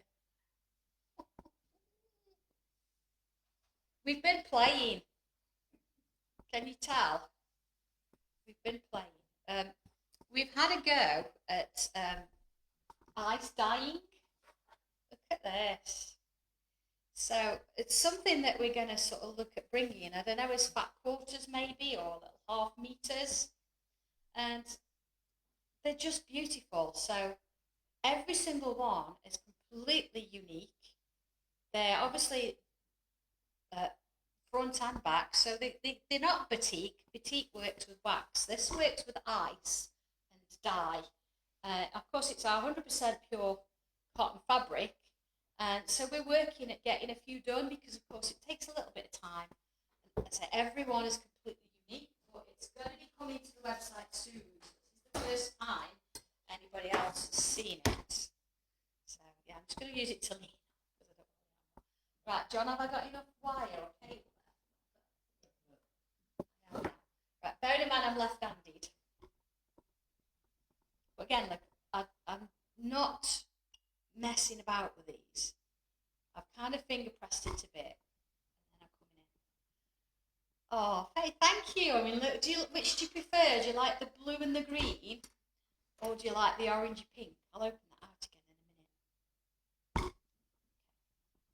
Now, do we do, another point I suppose, do we do them as fat quarters, or do you want half-metre pieces, or do you want the choice or the option? And we can't sort of show this and say you get this piece because every single one is unique. So do you want to can you pull out a little bit, John? So there's one. So that's kind of a big fat quarter, but it sort of is, isn't it? Yeah. But again, you know, you get it on both sides. So you could stitch on this, you can draw on it, you can cut it up and make it into quilts. Right, look at that. Let's have a look at this one. Now, this one's quite a large piece. So pull it out a bit. You've got like lots of oranges. You've got that lovely kind of bit on the end there. As we work our way through. So this is a full metre piece. Look at that. So just lovely. So it's got little bits of everything. This, I think this one, it's got a little bit of like, it looks a bit like a butterfly. Oh, cool. Is this the one? I don't even know how that happened. I think it's the one downstairs. But it's lovely, isn't it? Look at that. Look. Yeah, we've had a bit of fun doing that. That's why if you watched my tiles in the week and I said, oh, I've got a little bit of ink or dye on my hands, that's what we were doing. So, yes, it's just something a little bit different, isn't it? I'm going to fold that up because I might need it to press again in a short while. Okay. So let's have a look at where we're at then. We've got these 4 pieces. Let's remind ourselves. So it was that, was it the dark blue one, wasn't it? It was, but if you're never sure, always take them back to source, you know, and then move them around to there. Okay, so there's my little pinwheel. So now I've got that done, I'm going to go this one to this one. So you see, let's have a little look at this. Now, if I look at my seams here, you can see that one's facing one way, the other's facing the other way. If they were both facing that way, you're going to get quite a lot of bulk here, so I would move it. But for now, that's absolutely fine. I'm just going to move this iron for a second. Oh, jelly tots. Can't reach. Can't you reach? Right, where was I? I'm on jelly tots, that's where it's lost the plot after that. Oh, Rose says a choice of sizes. Faces half meters or fat quarter mixed. Yeah, we can do that. We can do that. So what we could do, we could sort of ink them, and then we could cut them kind of to order, I suppose, couldn't we? I suppose the biggest we probably would want to sort of dye at the same time is about 1 metre, but not one's going to be the same anyway. Okay, so I've done that one, and I'm going to come to this one. Now you see, look here, the way I've pressed it, you see that both of them are going the same way. I don't want that, so I am going to do it that way. I can come and repress that in a short while, but I want it so I've got, there you go, look, one going one way, one going the other. What are you laughing at, John? This is my life. It's just giggling at me in the background. So I suppose this quilt then, it is really one of those that you're going to just sort of play with as you're going, aren't you? Just to see where it sort of happens. I'm just going to bring that back in. Just because I can, I'm not hiding. This is an important one that say you're going to iron as you go, you're going to batch produce, aren't you? So you're not going to just do one at a time. Let's have a look. See, this is the one that I need to kind of repress. So let's just, you're going to do a few in one go. Let's just have a look at that. So that goes that way. Now that's okay.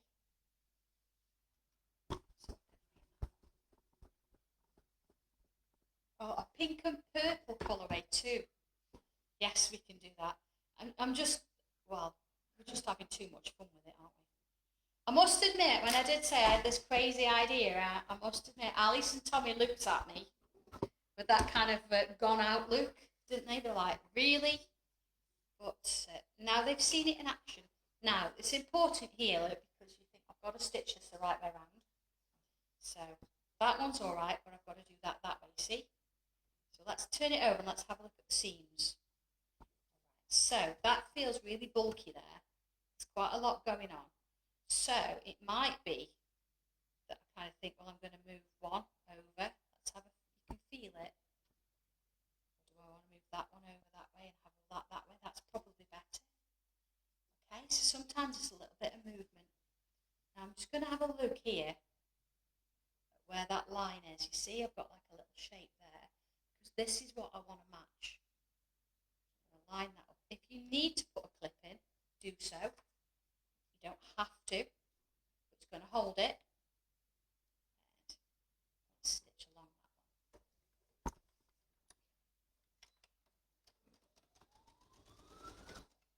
Now at this point, look, I can put my finger on that.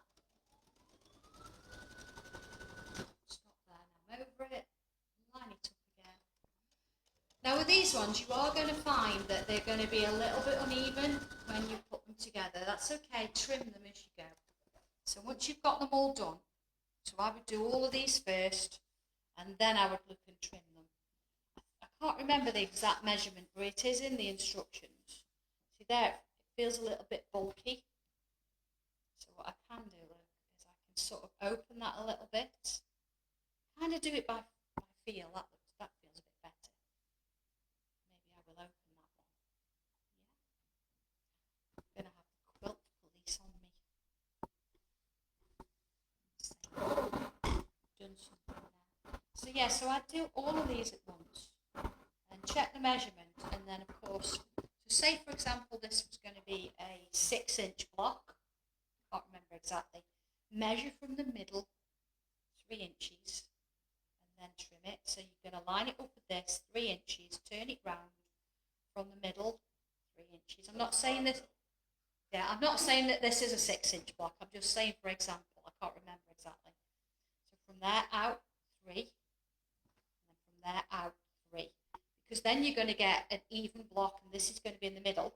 The last thing you want is to cut it and find that you've cut too much off one end, and it's not in the middle anymore. We've all done it. I'm laughing. We've all done it. But that gives you that little pinwheel block. And you know, it's a really useful little block for all sorts of things. So it's one of those that even when you've done the quilt, don't think, oh, that's it then. You can bring this in and do other things with it. Okay?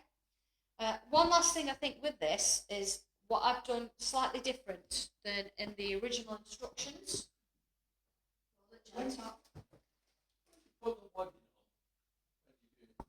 Okay, I'll go through that in a minute. These jelly tops are nice, John. I'd pass you one, but you can't reach. You want one? I'll bring it. Now this is Sam Gregory's fault, because she brought some in the other week. John got a bit addicted.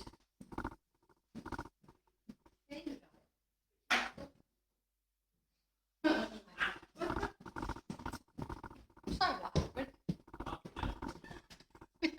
Okay, so yeah, in the original quilts,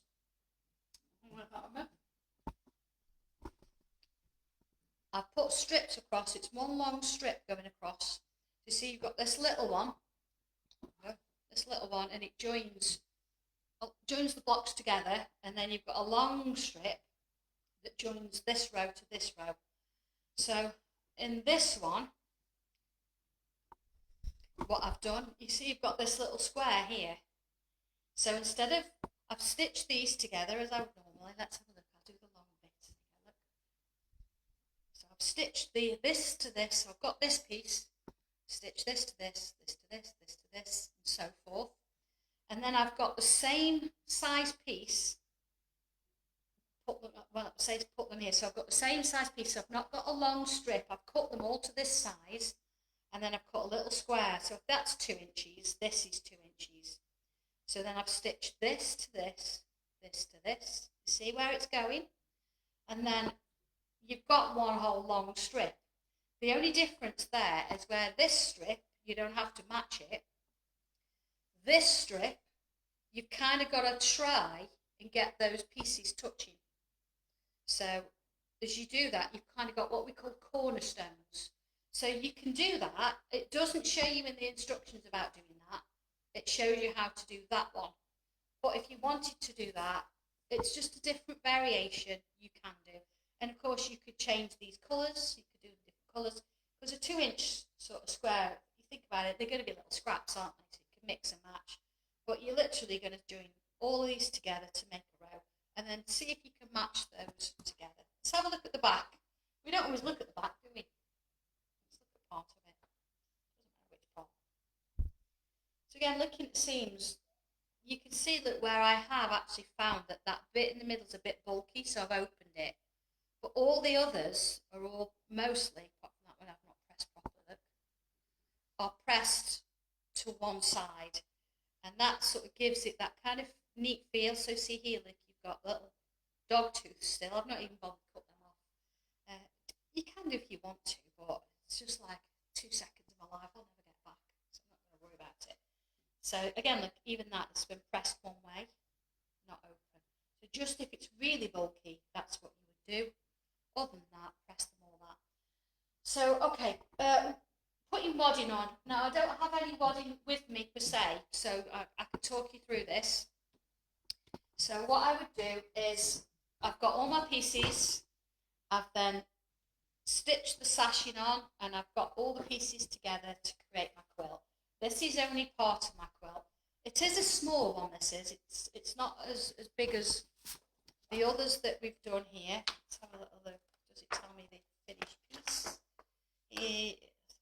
Here we go. So it's 52 by 41 inches. So I say it's great for little Finley. We fold it in his bed. It was lovely. Or it'll fit over the sofa, or you could throw it over you as a lap quilt if you want to. Really nice little size. So once you've got this, you've got all the pieces together. So you've got what you call your quilt front. At that point, just do a measure to check. I mean, I wouldn't worry about getting all your sides equal. Just do a measure. So say this measures 50 by 40, yeah, just as an example. What I'd do is I'd cut a piece of wadding that was, so I said 50, at 54 by 44. So you've got an extra 2 inches all the way around. Because sometimes when you're doing this, your wadding can move. And if it moves and you find that it's moved here and you're going to miss this corner, you're going to have a bit of a problem because you've got no wadding there. So it's always nice to have a little bit extra around it. So a couple of ways of doing this. Now, if you're going to do this by sewing machine, is you would then, now there's 2 ways. You could pin it, but I always find pins don't like pins. So only if that's all you've got, it's all you've got. But you can get a set of safety pins that are curved. And they're quilting pins. So instead, you know what a normal safety pin looks like? Yeah, they've got a bend, like a bend in them. And then what I would do is sort of in the middle, so maybe here and here, I'd put little pins. And that's going to hold this and my quilt wadding together, okay? I know we've not looked at backing yet, but I'm just going through it in steps. So you've got 2 inches all the way around with your wadding, and you've got some little pins in, so you've got it there. You can use basting spray. Is it 501? But I don't tend to use that. I'm very lucky I've got a long arm. So you've got your wadding. Your fabric for the back also needs to be a couple of inches bigger all the way around. And then what you would do is you take your fabric and your wadding, move that out of the way. You get your piece of fabric. There you go. Say this was my back. So you'd open your fabric out. So doing this on the floor, wouldn't you? Yeah. So notice, look, I've got that. So that's the right side, it's facing down. So then I would take my quilt front with my wadding that's got my pins in it, and I'd put that on top like that. Okay, so again, you remember you'd have 2 inches all the way around with wadding, but look at also I'd have it wide, a couple of inches wider all the way around as well, because again it might move.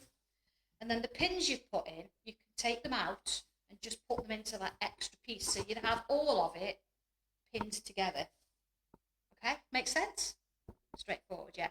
Honestly, pins are fine, but quilting, those quilting safety pins are even better because you're not going to catch yourself. And you know, as you roll things up, you never know, do you? So once you've got that, that's called the sandwich. Yeah, it's all that food today, isn't it? I think I need a jelly top. Okay, so you've got your quilting sandwich, you've got your front, you've got your wadding, you've got your back. All right?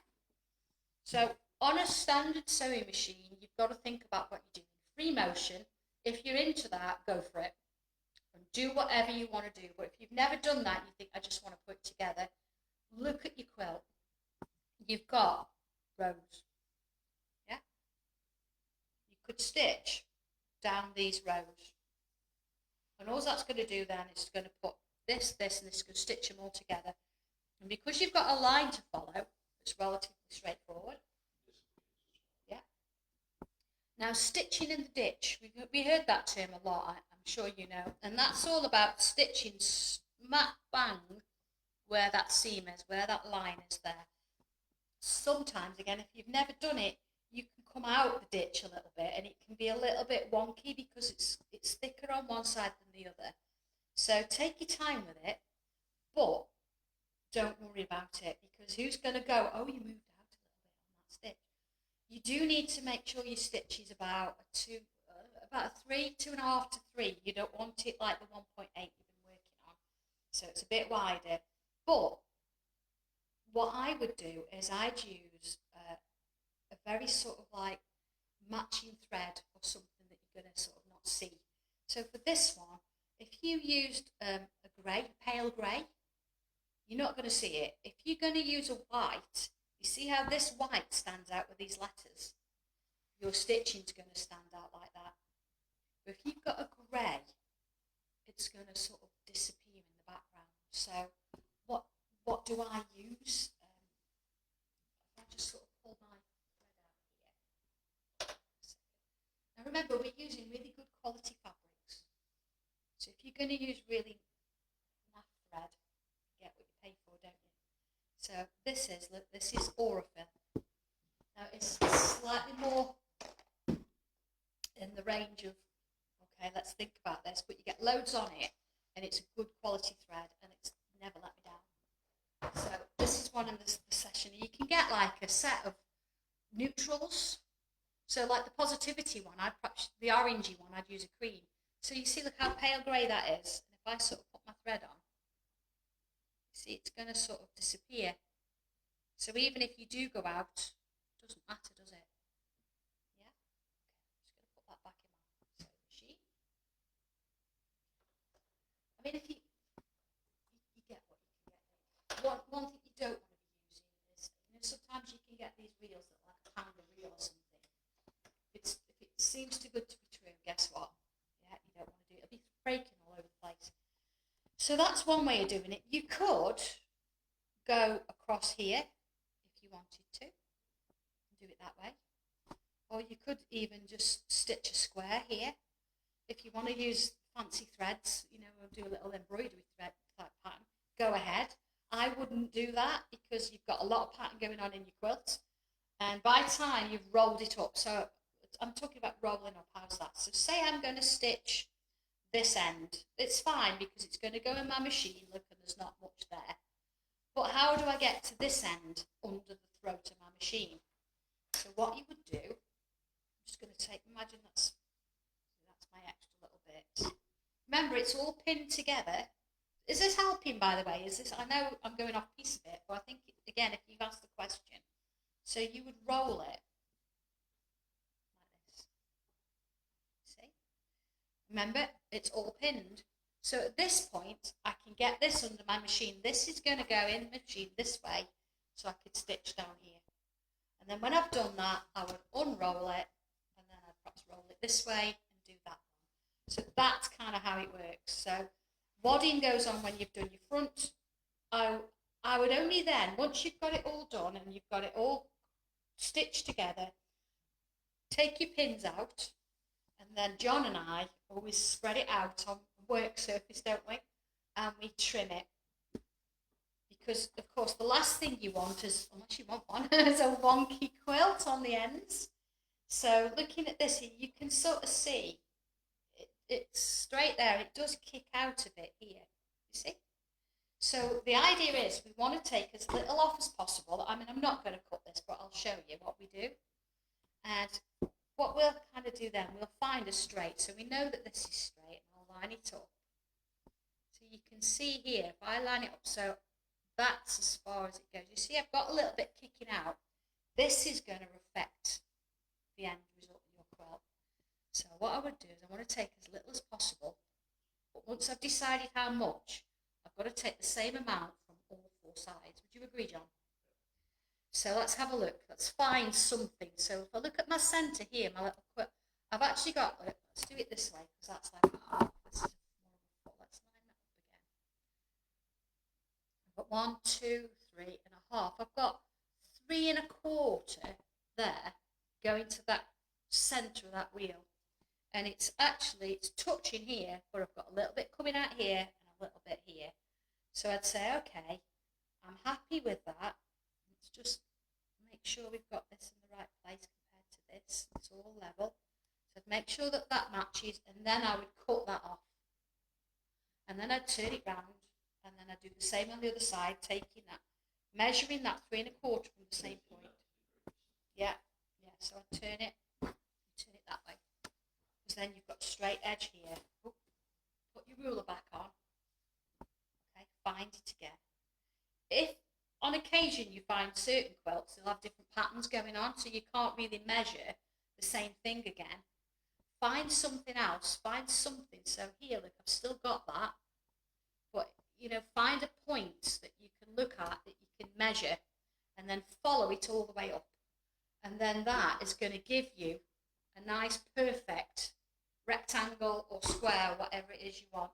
And then when you put your binding on, it's not going to be skewy. If you see that, if I was to look at that now once I'd finished it, I'd be gutted because it's wrong, and you'd see it forever and a day. As much as you throw it on your sofa, it's never, you're going to always see that, and you don't want it. So this is the point you trim it, but you just want to make sure it's even all the way along. Okay. Thank you, Rose. She says she's understanding that a little bit more now. Do I use it in both the bottom and the top? Yes, I do. And the only reason I suppose I do that is because I've got it to hand, and I'll do 3 or 4 bobbins at one time, and it's nice having the same colour. Again, if you're going to put a slightly cheaper thread underneath, you're going to get the same thing. You could have your bobbins breaking. And the other thing as well that you need to look at is every time you've finished a quilt is you need to clean out your bobbin area. See, John's laughing at me again. Reason being, it fills up with lint and cotton, doesn't it? And of course, that's going to be more if you're using a cheaper thread, so it's not going to work so well. So hopefully that's covered that bit there. So we've got one more I'm going to talk us through, I think, John. If that's okay, my love. Okay? All right. Are we okay with that? All right. Moving on then. So, another quilt that we looked at is this one. Am I on? Oh, I don't know which one. Choke on me, jelly top. That serves me right, doesn't it? So, here we go. Let's just checking because I've got buffering going on here. So this is the original quilt, the Hugs and Snuggles, beautiful quilt. It's 67 inches square-ish, and it's got a lot of different things going on here. If I bring that quilt over, do I have it? Yeah. Here we go.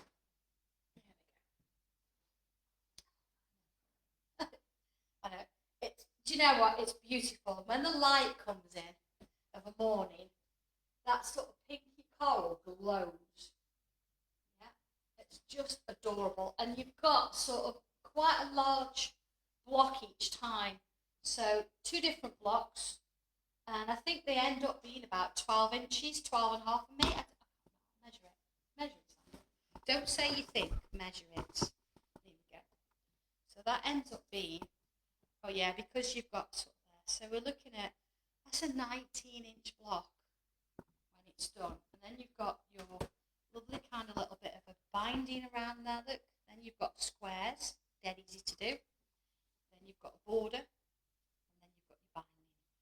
So this was a Christmas quilt. Now when I say Christmas, I know a lot of you think Sandra doesn't really do Christmas. It's kind of more of a winter vibe. So you've got your little bits of sprigs going on. You've got a little bit of red and green in there, but this lovely glow of coral works really nicely too. And of course, chocolate, so you've got like a hot chocolate vibe going on all the way around it. So, peppermints. So everything's got a hint to Christmas, but it's not saying, look at me, I'm Christmas. So rather than demonstrate this one, that's the winter one. I was asked, or I've been asked for quite a lot, can we have like a spring one? Cup of tea, oh my God. So that's the kind of thing I thought we'd have a look at. Just give me a second, see if I can get that to come back on. Yeah, you're okay. You can come in. You can come in and say hello. Hello. I've kind of lost my live feed, John. So any comments, you were on it. All right.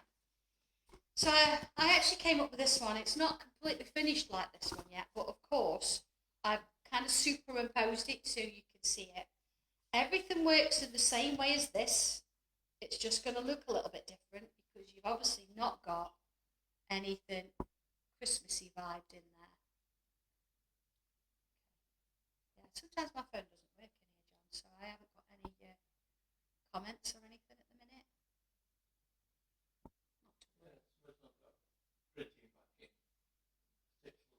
Oh right, okay, yeah. Printing backing, yeah. If you, we can do that. We can't print extra wide, which means you get one. You'd have to have 2 pieces that you stitch together down the back, which is not a problem. I've done it before, and then that would work. Exactly, yeah. So if we look at the size of the quilt, for example, so like here, 67 inches. What we'd have to do there, let's call it 70 inches. We'd have to transfer that into millimetres.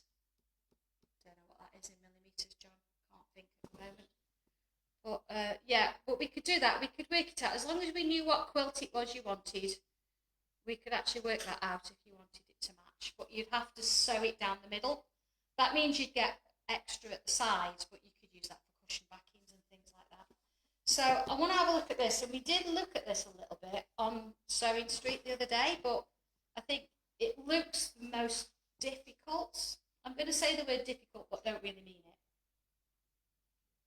Oh, cup of tea. Nice. He's good at cup of tea. So let's just have a little look at the instructions for a moment. Okay.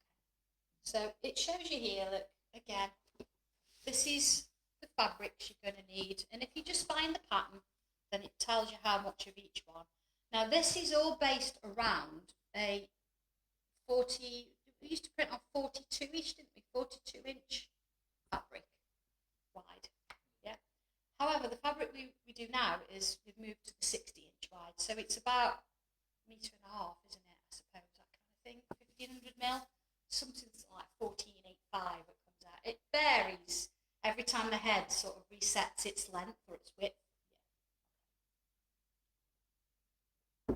So looking at that then, this tells us the materials. So I did mention on Sewing Street the other day, so for example here where it says cut 7 strips, don't cut 7 strips because of course you're not going to need as much because we've got extra in the length, the width of the fabric.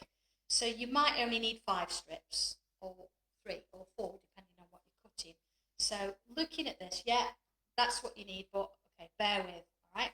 So it tells me, look, this is all block 1, block 1, block 1, block 2, block 1 and 2. So look, it's fabric D, block 1 and block 2, fabric E, block 1 and block 2, and it tells you what to do. Let's just look at this just for one moment, because again, it's all about how do we do this. I'm just going to use this piece just for a moment, because it says cut strips. So the first thing we do is we'll get our fabric, and we've already mentioned this earlier, is about fluffy edges. Okay, selvage to selvage, folding in half, folding again, lining this up, and of course, you would cut this bit off, okay, and then you cut your strips. So it says cut strips, so that's what you do. And then when you've got your strip, again, you just find a strip, any fabric. So let's imagine, oh, here we go, I've got a strip. So let's say, here we go, you've got your strip.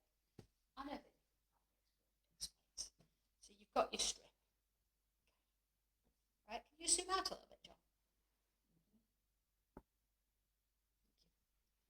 Okay, so first thing you do, see this is not even, so I always line it up.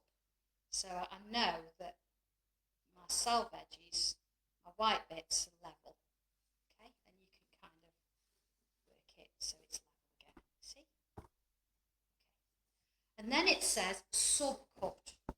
So I know something like this, you're like, oh my goodness, what is a subcut? Okay, so that, all that means is you're going to cut the selvage off, and if it says subcut, like it, subcut 10, 6.5 by 6, 10, 6.5. So you'd measure from here 6.5 and you'd cut. That's a subcut. 6.5 cut, 6.5 cut. You might find you get enough at the end, you can open it out and get another one. So, you know, sort of use it frugally because then you've got extra left. So this is a strip.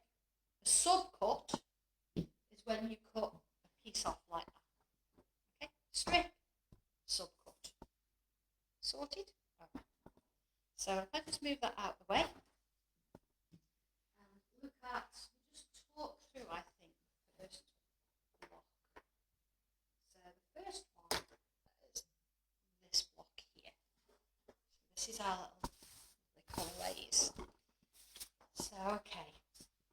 So this is where we've got the block 1, and it says this is what it looks like in kind of grid form. So we've got our E, which is going to be this one. Sorry, this one, look, yellow. 4A is this one here. So it all links back to those fabric swatches. This one here shows how this is done, because you're like, oh, we've got a triangle, what's happening here? Now let me just see it. I've got one. I can't remember whether I said I was going to demo that or not. Just bear with me a second. I've got lots of different bits and pieces going on. But I could show you. I could show you with a piece of fabric.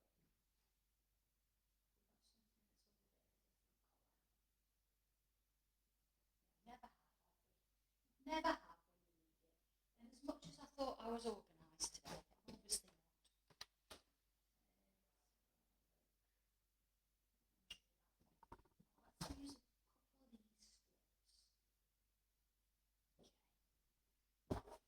Just so we've got something as a bit of an idea, I'll show you how we do one. Let's just Alright, okay, so we've got, imagine that that's our strip, looking at it, strip B there, and we've got 2 rectangles there. I've lost rectangle, 2 squares. Let's have a look. Let's just line that up. So I'm just going to make myself a couple little squares so you can sort of see how it works.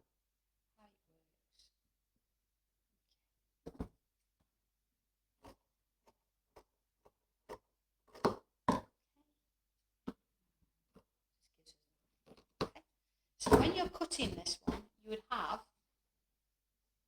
a piece like this. Piece like this, and then it says that you've got a square there and a square there. Okay, let's have a look at that. You see, square there, and that one in the middle. All right. But looking at this, it's not squares, it's triangles. So what I do here is, if I line that there, at that one, there's a line going across there. So what you could do, take your ruler, I'm going to use this one here, and line that one up a bit. Myself a line across, see? And then let's have a look at the bottom one. Put that one on top. Okay, and it's going the same way. Like so. Alright, so far so good.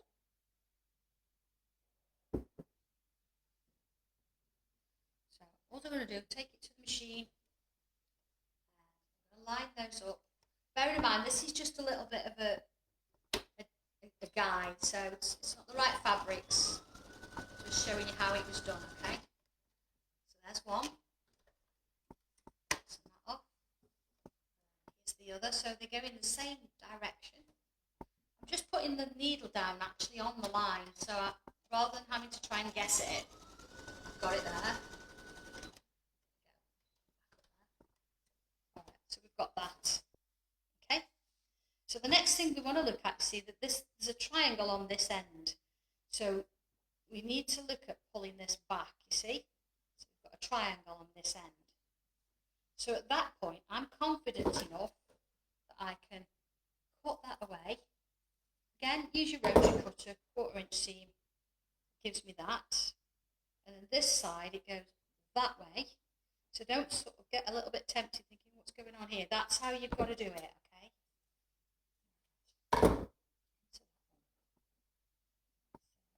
That one like that. So that gives you that shape, okay? You do the same there, of course. I would normally turn it that way. You can see that, of course, your triangles are going this way. So you might want to do a bit of a practice first. You know, you can always unpick it, but that's how that works. And then here, look, that's how it sits together. So you would stitch this, this, and this. So you've got a little square to start with. Once those three are together, you could stitch this one on, and then you'd stitch this square to this one, and stitch all of that. And that gives you that square there. Okay, you can see that that's where you've got your triangles. So that is that piece. Yeah.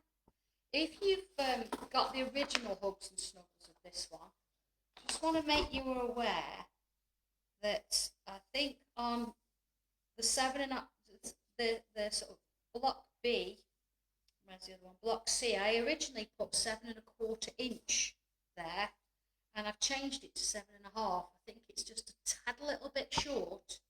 So if you have got this original Hugs and Snuggles one, then just knock that up from 7 1/4 to 7 1/2. Just makes life a little bit easier for you, okay? So once you've done that, it's a little bit like the pinwheel. You see, we've got the same block, but you've got all the way around. So that's turned that way, that one's turned that way, that one's turned that way. And that gives you that block, and they go together pretty quickly. Now you can see here, look, where my seams, you see when I say push it to the dark, you can sort of see my seam there. But once you've got wadding underneath and once you've got your backing, you won't see those seams. So that's nothing to worry about, okay? So I've actually got 4 of those done. The main one really was the Dresden, the dreaded Dresden. Say what's what? The opening of the machine is very thick. Yeah, throat. When you roll it, will you go through? Yes. Yes. Almost anything. Yes. Let me just show you. I've got with a block here. So if I was going to do this one and say I wanted to stitch it down here, I could roll this all the way up. Now you can get, so I've got just a little bit shown, you can get bigger clips than this. I know they do them on Sewing Street because I brought them when they were on offer the other week. Or alternatively, you know, if you've got freezer bag clips, put a freezer bag clip and clip them on. See, look, sort of top and bottom, and I bet I can't do this because these are too small. I don't have a large clip with me. I've got my little bag clips. Hang on a minute, I've got one in here. No, I haven't. But you can there, look, this now measures 2.5 inches. Let's just put it through. I mean, Even if it's very big, it's not going to be. no, I mean, obviously it's going to get a little bit bigger, but it's going to go up bank, isn't it? Not across. So that one, if I just put my foot into there so you can see it, you see it's not taking up much room there at all. What it will do is it'll get a little bit thicker. Yeah. If you find you've got a problem with it and it won't go in, then what I would do is I would do your quilt in halves. So you would do all your wadding and all that kind of stuff, and then do both halves. The only thing you'd find then is you'd have a seam running down the middle and the back. Now, if that's the case, there's a way around it that we can do that, and you can hide the seam because you had a piece of binding. But I think rather than me try and talk you through it now, it would need demoing. If that makes sense. So if you've got a really small machine and you think, well, that's how I'd have to do it in 2 halves, then get in touch with me and I'll explain it a little bit more, even if I've got to do a little bit of a messenger video, and I'll show you how to do it, because that's the better way of doing it. I say you're going to get a raw edge on the back, but you can cover it, and I can show you how to do that. But I don't have the bits today, and I think I'd have to sort of show you. Does that make sense? So yeah, so that kind of sort of does that for you. So let's have a look at this here, because this is the bit that really looks at and goes, oh my word, how are we going to do that? All right. So let's take that out of the way. Let's move the offensive item for now. No, I did have. So it starts life as it needs to be what we call the Dresden, the dreaded Dresden. So we still.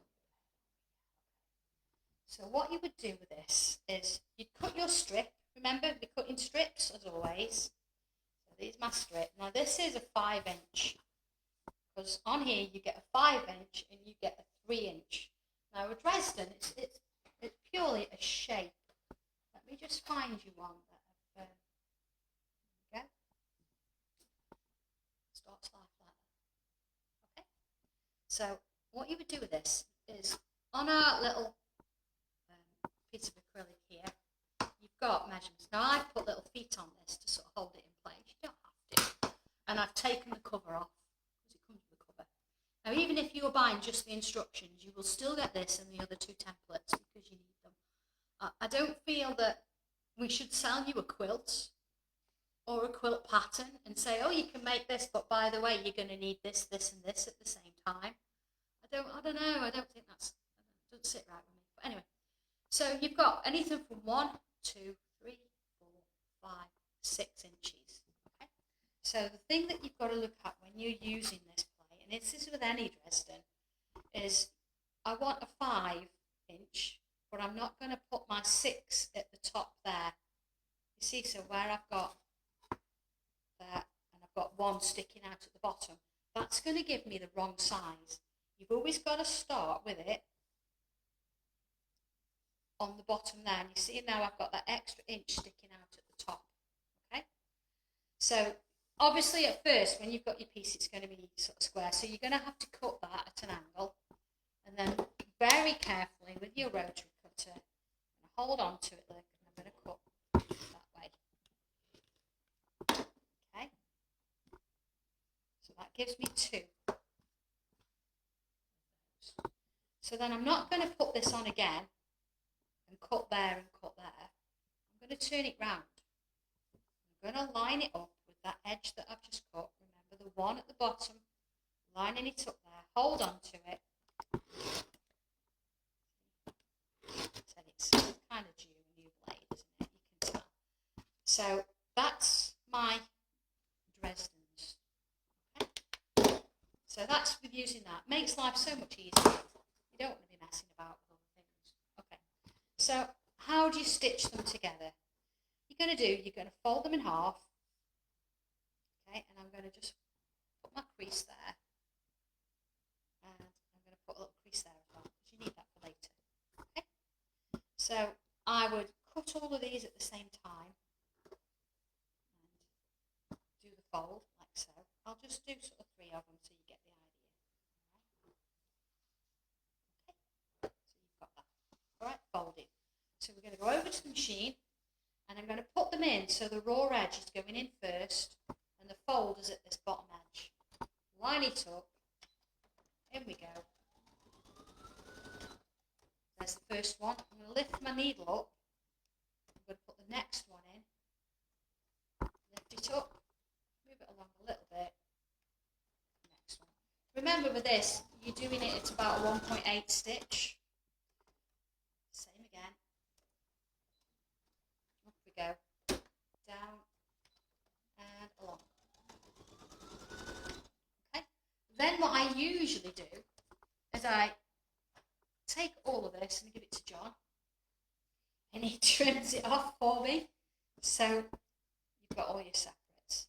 Okay, now you can trim your corner there, yeah, but I haven't with these, I haven't. So then you're going to turn it through. I did have. Oh, 1 second, I just want my little trim tool. I'm going to turn it over like this. Give me a second.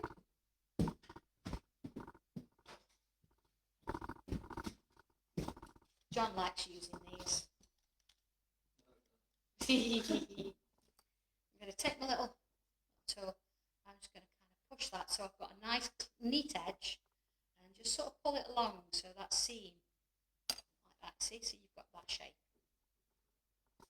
Okay, you do that with all of them. And then remember when we folded it here at the bottom? That's because as we open it out, see, this needs to line up. Because you've got a natural seam there, it needs to line up with the middle, and you can kind of finger press. And that gives you your shape. It's dead easy, isn't it? When you look at it like that, you know how to cut it now. You've got the template to do that. You can absolutely do that. So as I say, you've got different size pieces. So you've got this size and you've got this size. Now, again, have a look on the instructions because it'll tell you which fabrics go with which. This is just a little bit of a demo. Okay, like that. So you've now got to stitch these together. So same as you always would, and it doesn't really matter whether you go top to bottom or bottom to top with this, as long as they're lined up, 1/4 inch. Now what I am going to do, where you've got that top edge, I am going to do a little bit of a back stitch. Not at the bottom, but I am at the top. Here we go. So you've got that. All right. Okay, quick zip. So at this point, once you've got your Dresdens, I've just got to find my ironing fabric.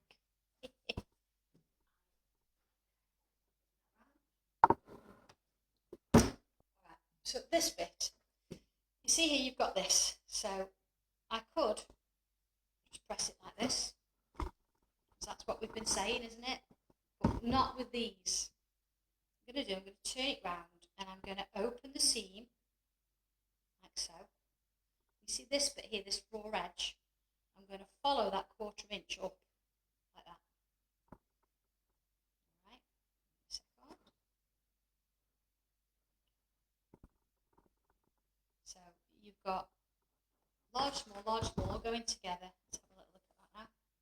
So you've got that. So you see now you've got a nice neat edge. Looking on the other side, you've got an open seam and it's followed its way all the way up there. I would trim these bits as I was going because you don't want them lying around. You've got that. Once you've done that, you're going to end up with this. There you go. So that's just one. See where I've got the larger pieces. So they're all the same. Look, they've all been pressed on the other side. I've not done the outer edge. That's still a raw edge. That doesn't matter. Okay. So there they all are. I should have another one somewhere because you've got. Oh, can smell the best press on this. There you go. And then let's have a look. Moving those apart. Here's the other look short then. So see, I've got short, long, short, long, short, and then long, short, long, short. So they are all ready to go. Okay, just going to move the iron out of the way for a minute. And then once you've got this, you're then going to come into using your white background. So you've cut some rather large squares out of your white fabric. It isn't pure white, you've got this lovely sort of grayscale on the back. And the idea is you're going to take one of these, let's use one of those, and you've got to stitch this on somehow. So there's a little bit of jiggling to do. I think I said it was about 5 1/4, John. So you can see it kind of matches there, but we want the same distance here to here, because then we've got to match these together, see? So if I bring my small ruler in, there's 5 1/4, look. So I know that that one's okay. I'm just going to put a mark. And then same on this side, look. Let's do 5 1/4 there. See, so that's there. Do a mark. Right. It's just useful to have this because on every other one that you do then, you do the same. Again, this is the instance we're going to need pins. So a couple little hints. Pins. So we've all got loads of this kind of pin. Yeah. Or this kind of pin with a little head. Yeah. Don't use them. Don't use them. You've got a chance with these, because they're quite thick pins, of actually pulling your fabric. I use these, again, slightly more in terms of affordability, but they're an investment once you've got them. They're silicone heads, so if you iron over them, it's not going to be too much of a problem. You get different shapes, different sizes. I think these ones, I mean, they'll still bend like any other pin. There's a longer version. See, but they're not going to pull your fabric. And in the long run, when you've spent money buying a quilt kit or whatever it is you're buying and you're making, the last thing you want is a pull in your fabric. So those ones, avoid. Get yourself a decent set. Okay. I know I don't get paid for that. They've not given me. I've paid for them. John's thinking now, how much did you pay for them? But on it, I think they're about $12.99 a pack, John. Yeah, you've got people discussing how many quilts have got in boxes. Really? Oh, really? Do you know? I know it's. I'm gonna confess myself. I do have a few quilts in boxes. They're not my quilts, but I do have a few. And it's because I loved them. I saw them. I thought, I love that. It's going to be beautiful.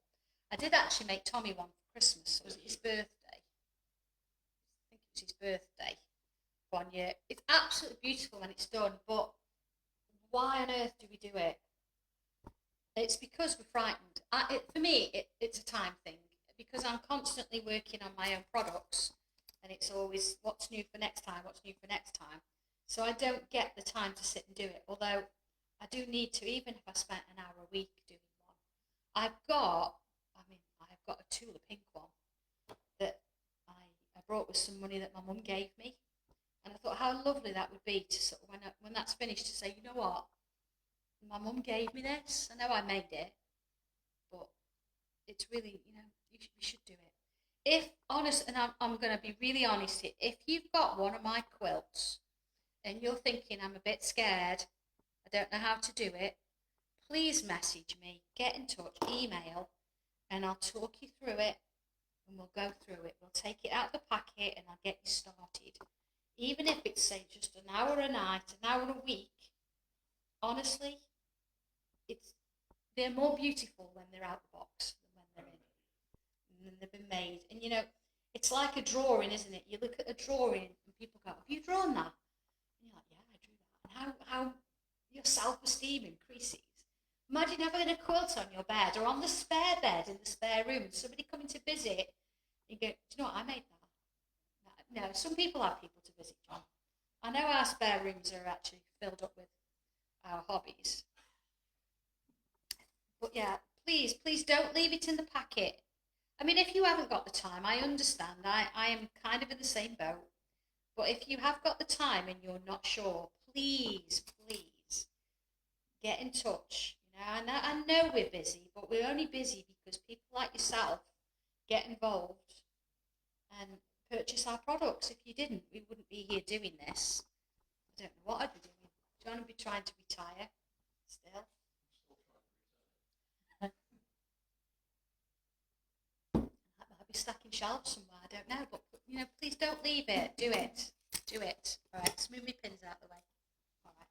So you can see here, look, I know this one's sticking over a little bit, but I'd rather that and it touch here and here than it not. I mean, I could move it around a little bit, so I've got less there and more there. But for demonstration purposes, and at the end of it, you're not going to see thread there. You're not going to see that or measure it and think that was different. Okay? So we've got that. So at this point, I'm going to go to my sewing machine, and what I'm going to do is stitch all around this. I know I could just say, well, that's what you do, but let's do it so you can see it happen, okay? I'm going to make my stitch 3. Oh, I'm just going to finish that tea. So start at one edge. I'm going to kind of do it by eye, and I'm going to slow it down a little bit, because when I get to that point, one more, lift it and turn it. Okay. So every time what I'm stitching, it's straight down, it's vertical compared to me and the foot of the sewing machine. Okay, so if you go over one like that, lift your foot up, come back on yourself, and put your needle back in where you want it to be. But again, it's not going to be the end of the world if you've got an extra stitch in. Alright, so I'm going to come down here, one more, turning it round, line it up. Now here, look, my pin's in the way, so I can take my pin out because it was only holding it in place. So I could do this. Now you don't want it too far away from the edge, but you don't want it real close up. Give it about 1/8 of an inch, something like that. One more, turning it round, line it up again. Okay. Way round. One more.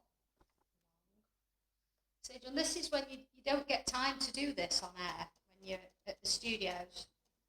So having some time and saying, do you know what, I am going to talk you through this and show you how it's done. I think this is the difference, isn't it? This is the confidence thing. So if you've brought it, you've brought one of my quilts for a reason. So I'm hoping that this will actually give you that incentive to have a go. And I think the nice thing as well, these are not mass produced.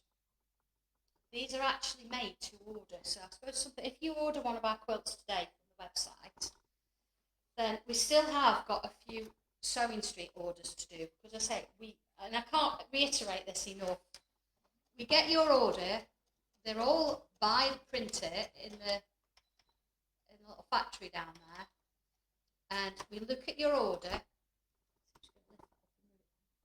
We go, right, okay, this person wants the Hugs and Snuggles sunshine, so that's what we print. And your order goes down into another box to say, right, okay, with a P on it to say, right, it's printing. And then we'll go and we print the next one. Now, each quilt could take anywhere from 35 minutes to an hour. So each quilt is done separately.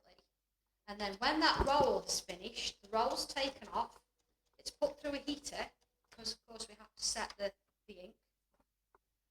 And then they get cut off. And I don't know if Alice has posted the little video she did the other day. We've had a little machine in that we can use to cut our fabric a bit quicker. getting a bit more neater, I suppose. So all that happens. So just a case of just bearing with us whilst we do it. But every time somebody puts an order through, you're next in the queue, if that makes sense. And because we do all that process and it's all done by hand, it does take a little time. But that means that when you get your quilt, it's already had so many personal things happen to it. It's sort of one of a kind. So when you get it, you're just adding and taking it to that next step. We haven't got a massive machine that just reels off fabric and it gets cut. It's all done separate. Right, I've stitched around there. Now I'm coming into this and I'm going to stitch as close to the edge as I can around that curve. Okay, as close as I can get. See, I'm just putting my hand on it. I just want to keep it nice and flat as I go round. You're not going to see these stitches, or I hope you're not anyway.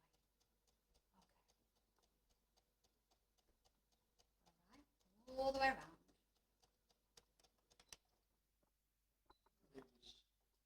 Hey, Rose. Yeah. Yeah. Okay. Right, okay. Changing tension. No, don't. Don't change your tension. It's not necessary. If you've got I know you haven't got an old machine. If you've got an old machine, maybe. But these machines aren't, it's not necessary. I've had this machine, I don't know, eight years at least. I've never touched that tension, ever.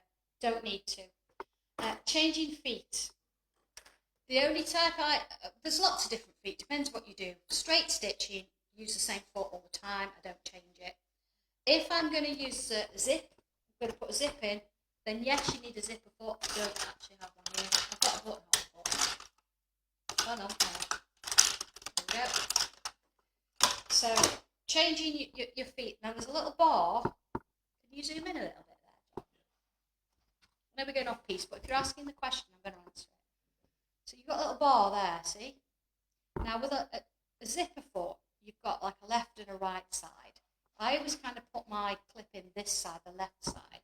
So there's a thing at the back on my machine, and I press it, and my foot comes off. Not my foot, the machine's. Okay? So then I can put this one in, and I literally need to clip it in place. So I put the presser foot down, and there it is, it's on. Yeah? And then, of course, just check that your needle's in the right place, because if you remember, my needle, I've moved it. Remember that zigzag at the beginning? I've moved it along a bit, so you might have to sort of reset your needle, because it might sort of be a little bit too, it is a bit too close to that to sort of stitch. When you're ready, lift it up, click it off. Now, if you're going to do a buttonhole, these are brilliant. I know we don't do buttonholes in quilts, but if you are, this bit here, look, this bit is where you measure your button. So say I've got a button that was this wide. I could come in, look, and say, right, my button's that wide. Yeah, that's what I want to do with it. And then here, see that little bar again? That little bar will clip in there, into there. Now, you should have, I've got a little thing at the side here, see, it pulls down.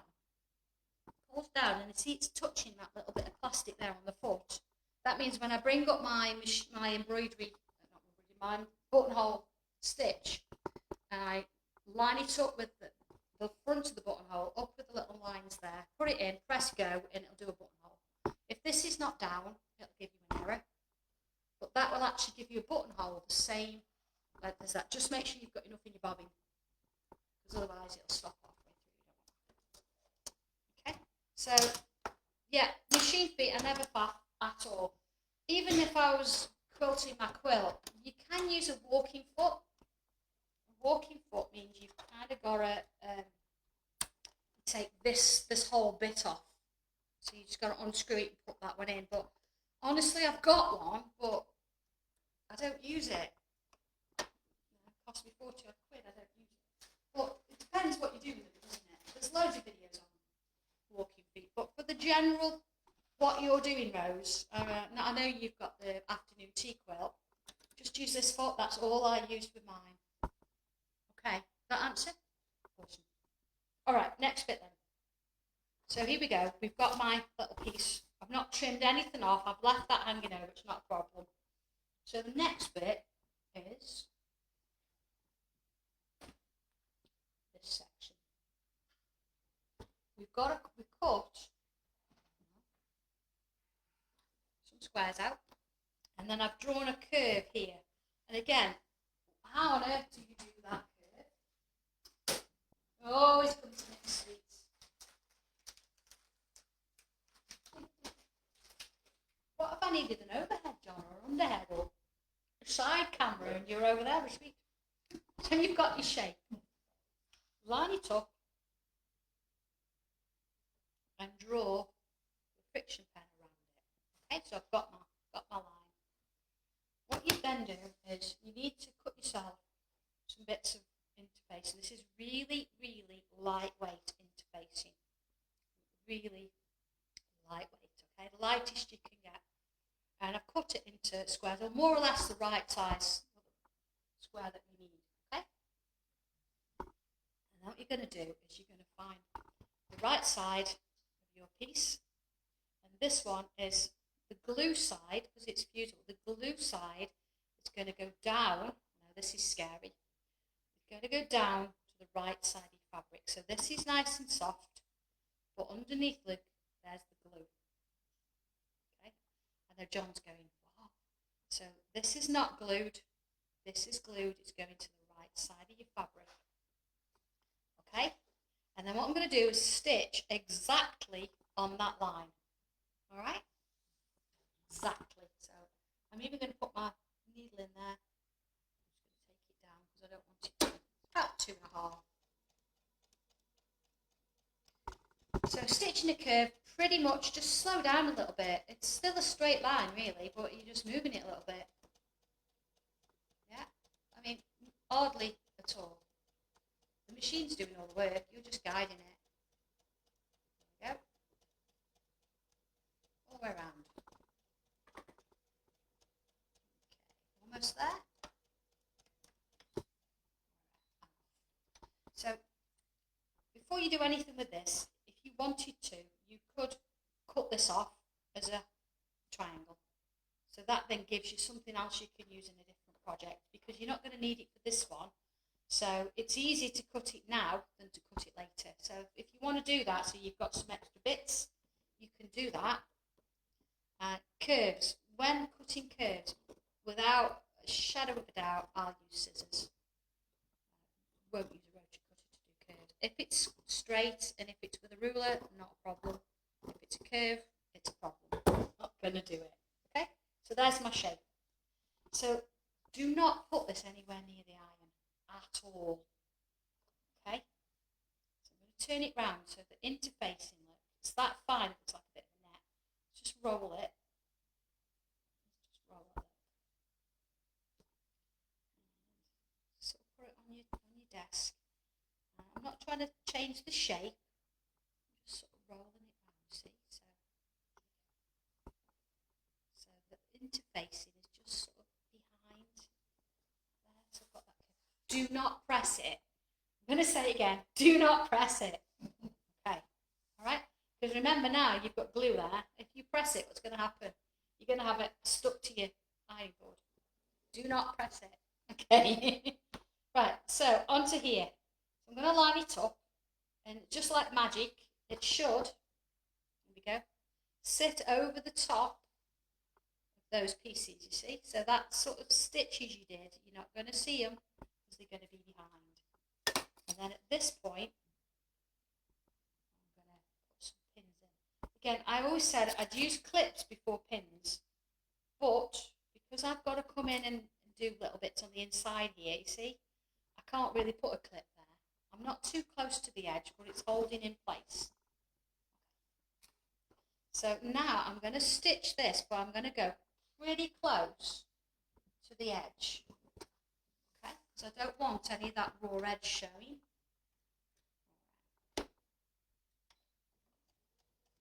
So it's kind of just, oh, I'm going to go to 3. Same as before. I think maybe this is a lighter colour than I've used with the others, but that's okay. when I've finished this quilt, I'll say, oh, this is the one I demoed. And you'll go, how do you know? I said, because it's a lighter grey. I think the other grey's on my sewing machine at home. Again, look, the machine's doing all the work. I'm just guiding it. See? All the way down. Okay. At this point, it might be wise to come on in and stitch down the sides.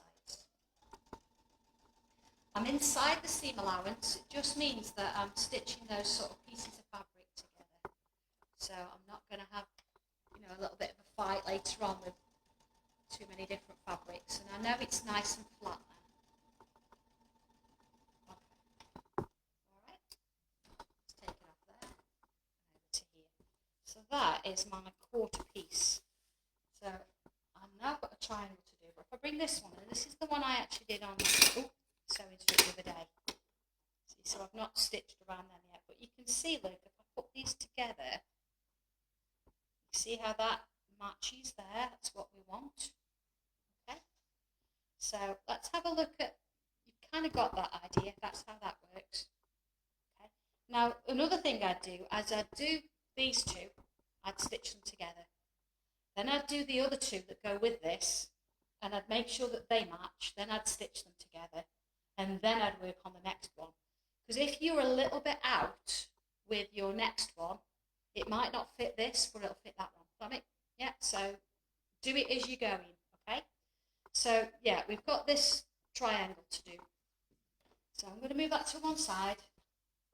You can press it now, by the way, because it's secured, of course. Okay, so the next little bit is you've got triangles and squares.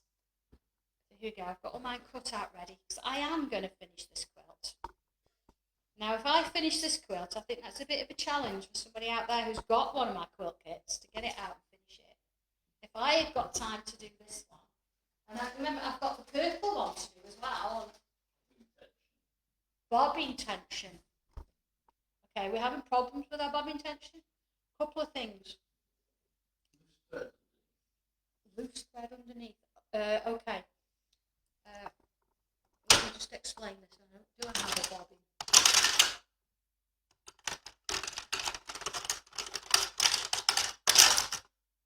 First things first, okay, with your bobbin. Is it the right bobbin for the machine? How do you know that? I've got a brother machine, so I've got a brother bobbin. That makes sense, doesn't it? If you've got a Singer, you need a Singer bobbin. The bobbins, well, you think they're universal, they're not. Some of them are a bit taller, a bit shorter. That could be a problem. So if you've got a brother machine, you buy a brother bobbin. That's the first thing. Okay. I know you've probably brought some and you've got, I don't know, even Sewing Street do some where you can get a set of colours. Get your own. Okay. Get your own. So the next thing is a bit of a pet hate of mine is don't fill it with part of a colour and then fill it on top with another. If you've got enough bobbins, fill them. Okay. So putting your bobbin on, you've got to make sure you follow the instructions here. This could be a problem if you're not going around and tensioning it properly. So like here, for example, as I come round here, I've got to, I'm just going to do my needle. It might take me an hour to thread it again. So if I just wrap it round there, for example, I'm going to get a different tension than putting it through that little hook there. Okay? So that is really important that you follow that, okay? That you see it. If you haven't got your instructions for your machine anymore, you can always look it up online and follow it through. Follow it exactly. And then putting your thread in. Make sure you've wrapped it around enough times. And then clip it in. And then it should, I say it should do it. Sometimes, when you're doing this and you think, oh, it's not doing it evenly enough. See, mine is pretty much there, doing what it's supposed to do. If you find it isn't, I kind of feed it a bit. So I'll get it going, but then I'll literally go, right, okay, I need a bit more at the top there. You see, I'm adding a little bit more tension to it. It's very rare, but if you find one that's going a little bit off, that's kind of what I'll do. So always keep an eye on it, see it's doing what it's supposed to. If your machine isn't doing that, and doing your bobbin as it should, then I would perhaps nip it in and get it serviced. if it's a brand new machine, I'd go back and say, my bobbin's not threading properly, what's the issue? Yeah. But on these modern machines, as long as you follow the exact guides for how you put it together, you should be fine. You don't want to be messing with the tension in a bobbin. Live on air first time. There we go. And of course, I suppose the other thing is, have you actually put your bobbin in the right way around? So here we go. So this one in particular, it's clockwise. My thread's going clockwise. It shows you, there's a little diagram, it shows you which way it goes. And in you go, round and along. Fasten that off and then in. I suppose the other thing, John, it could be, we've talked about cleaning underneath. If you've not cleaned underneath. All right, well, yeah, so sometimes used a lot. It might be that there's something underneath that you've got a bit of thread, so as much as you don't want to, you should have something like, I don't know, this is getting on a bit, look at the threads, a little bit now. So you're going to, not with all the thread on it, but you're going to have something like this. See, look, I've used this a few times, you can tell. Or this. Sometimes take the bobbin out, use this, gently go round the bobbin and then put it back in, that might help. But if it's quite a new machine and it's not right, then go and ask. Yeah, you've brought the machine, go and ask. Okay, right, so far so good. Is that, right, where was I? Triangle. Triangle, okay. So here we go. I've got my little triangles and I've got my squares. So what I need to do is to create a triangle that goes in that top corner there. So let's look at it in this top corner. So that's going to sit there, look. Then here, look, let's have a look. It'll only go one way to form a triangle, see? Same that. So even if you think, I don't know, it'll only go one way. So you've got that. All right, so let's just pull that out of the way. So then what you're going to do is stitch this one to this. Now, again, we talked a little bit about this earlier, didn't we? If you try and stitch from this bit, so if you take it in, try and stitch from it, you've not got much to work to. So go with the longer edge and stitch. So where it's nice and straight, stitch down. Then you're going to open it out, finger press it, same on the other. So you've got your triangle. And just by magic, if I could find one, I have got them here, John, I have. Of course I can start. If not, I'll stitch them. Oh, here we go. There you are, look. Move them out of the way. So you've got that. So that's going to sit there, but it's got a raw edge, and you think, well, okay, I need to sort of stitch it. So do I fold that in and put it on? It's not going to be right. Again, notice, look, seems one way. So how do we do it? So John came up with this ingenious little tool. I do apologise, John, I broke mine. So first things first, let's bring it up this way. Line it up. It's okay because I need this line anyway. I obviously left it in a box while it was somewhere. So I'm going to line it up there, and I've got a slot here.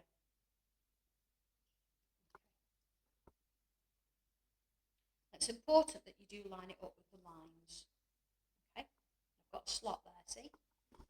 What I'm going to do is friction pen, mark that corner there where that slot is. So then what I can do, find it again, is I can bring that in. You see that corner of that one, so the corner of the square, I'm going to put it there, look, in that corner. Okay, spot on. A couple of clips. This is a bent clip. Oh, don't use that one. Into there.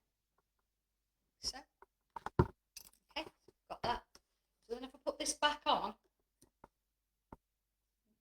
over the top of everything, look, I'm going to line it up. So I've got my line here, look, in here. Oh, if it was straight, that would help. Okay, so the line there measures or matches, the line there matches. I've got my slot there that matches. So then I'm going to draw in that one there. Okay, so I've got a line. Now I know it's a little bit off there, looks a bit wider there, that doesn't matter. As long as that's right, that's your line you're going to sew to. So here we go. I don't want that to be 3, I'm going to go back to 2.5. Oh, no, it's winding me back. That's better.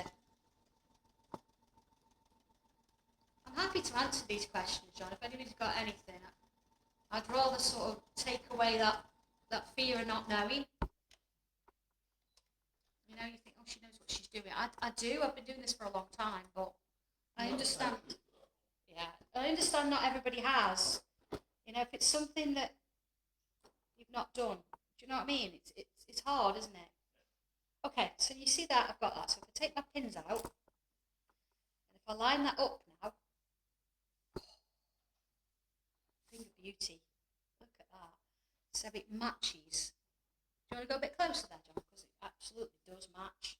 And this is thanks to John, because I said, how do I want to get this so it matches? And he was like, yeah, we can do this. Look at that. It's coming. It's coming. Look. Oh. Look. You ready? So, yeah, we know we've got those. But that's that. Once you're happy with that, then come on in. You can take this off. So, as before, where's my small ruler?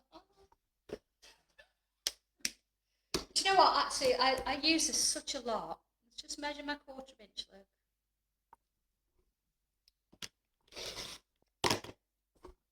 See, I've got a triangle I can save for something else.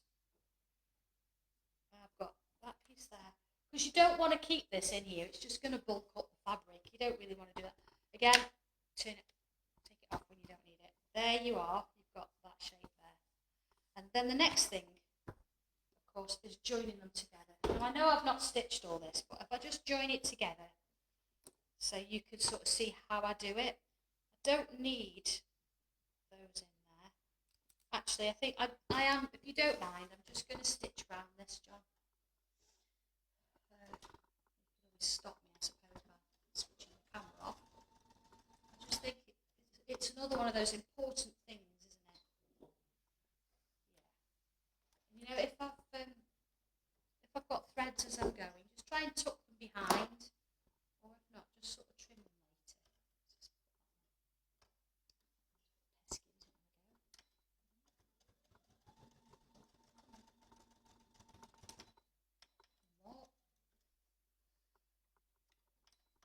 So first of all, I'm not using the machine foot today. I think sometimes for standing up, sometimes the machine foot doesn't touch, does it? Doesn't touch the ground. So using this one here, but I can slow it down or speed it up. I really as much as I want. So everybody's different. Some people might like that idea. I know Mum uses it because she can't really use her foot that much. But she has it on snail's pace, I think. Love you, Mum. But it doesn't matter, does it? As long as it works.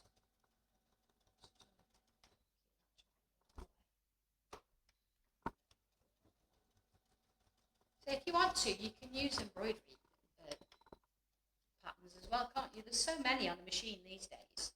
You might want to use a zigzag, or one of the other sort of like decorative things, or it's entirely up to you if you want to make something of it, or if you want to change colour in your thread. But I think the pattern comes from the actual block shape itself. I don't want to detract from that. Okay, almost there. See, I always take them out as I'm going, and then you don't forget, do you? You don't sort of suddenly find it stuck in your finger. Nothing worse. I tell you what's worse than a normal pin stuck in your finger is one that you've used to join it to the long arm machine. They're like, they are, aren't they? They're so, but they've got to hold it, I suppose.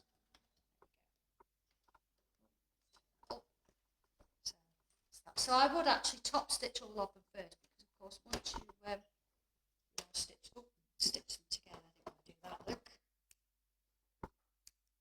Okay. So here's my 2. I would trim that off. I'm not going to worry about that now because I want to show you how you put these together. So you can see that you've got opposites.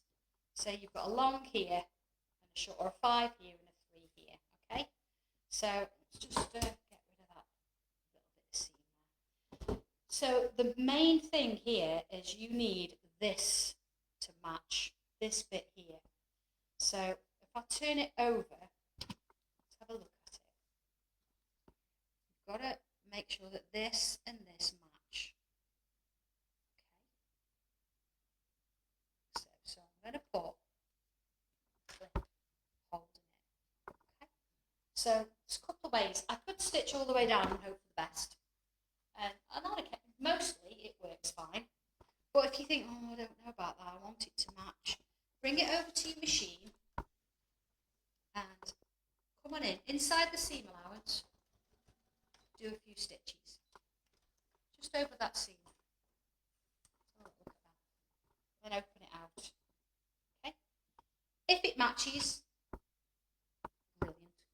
Sew it down. If it doesn't, it's going to take you seconds to undo that and move it again. It's going to be a lot easier than trying to unpick everything. So, okay, happy with that now. Because it's inside the seam,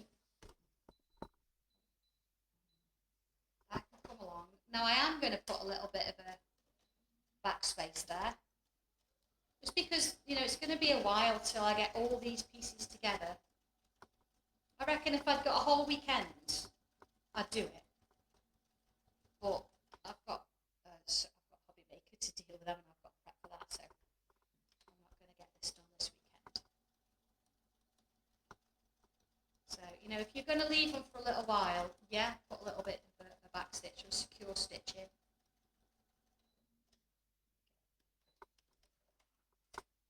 Okay, let's have a look at that.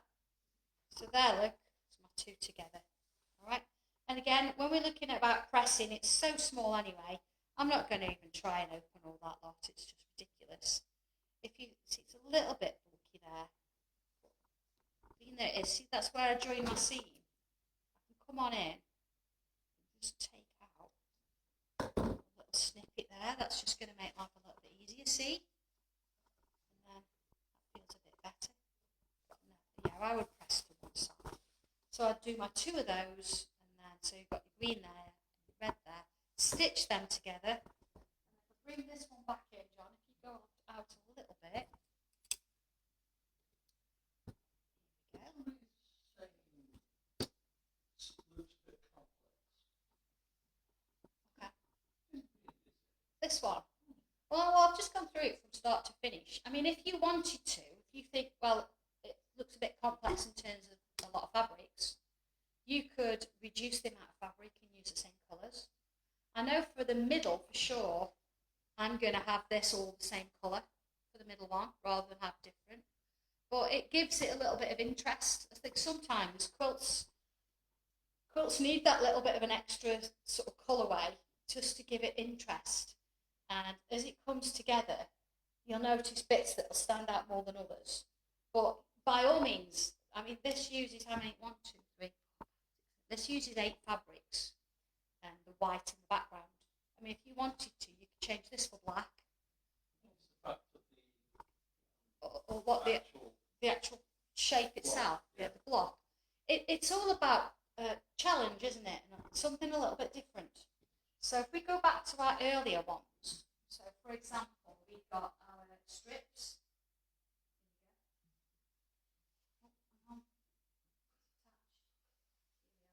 So we've got our strips. So this one is probably one of the easiest things in essence, because it's cutting strips, cut them into little bits, stitching them together. It looks really effective, but at the end of it, it's strips, and that works brilliantly. And if you love that, which it's made a beautiful quilt. So again, if we then look at the positivity one, again, we cut strips, and then we cut them into triangles. So it's kind of strips in terms of one skill, triangles in terms of another.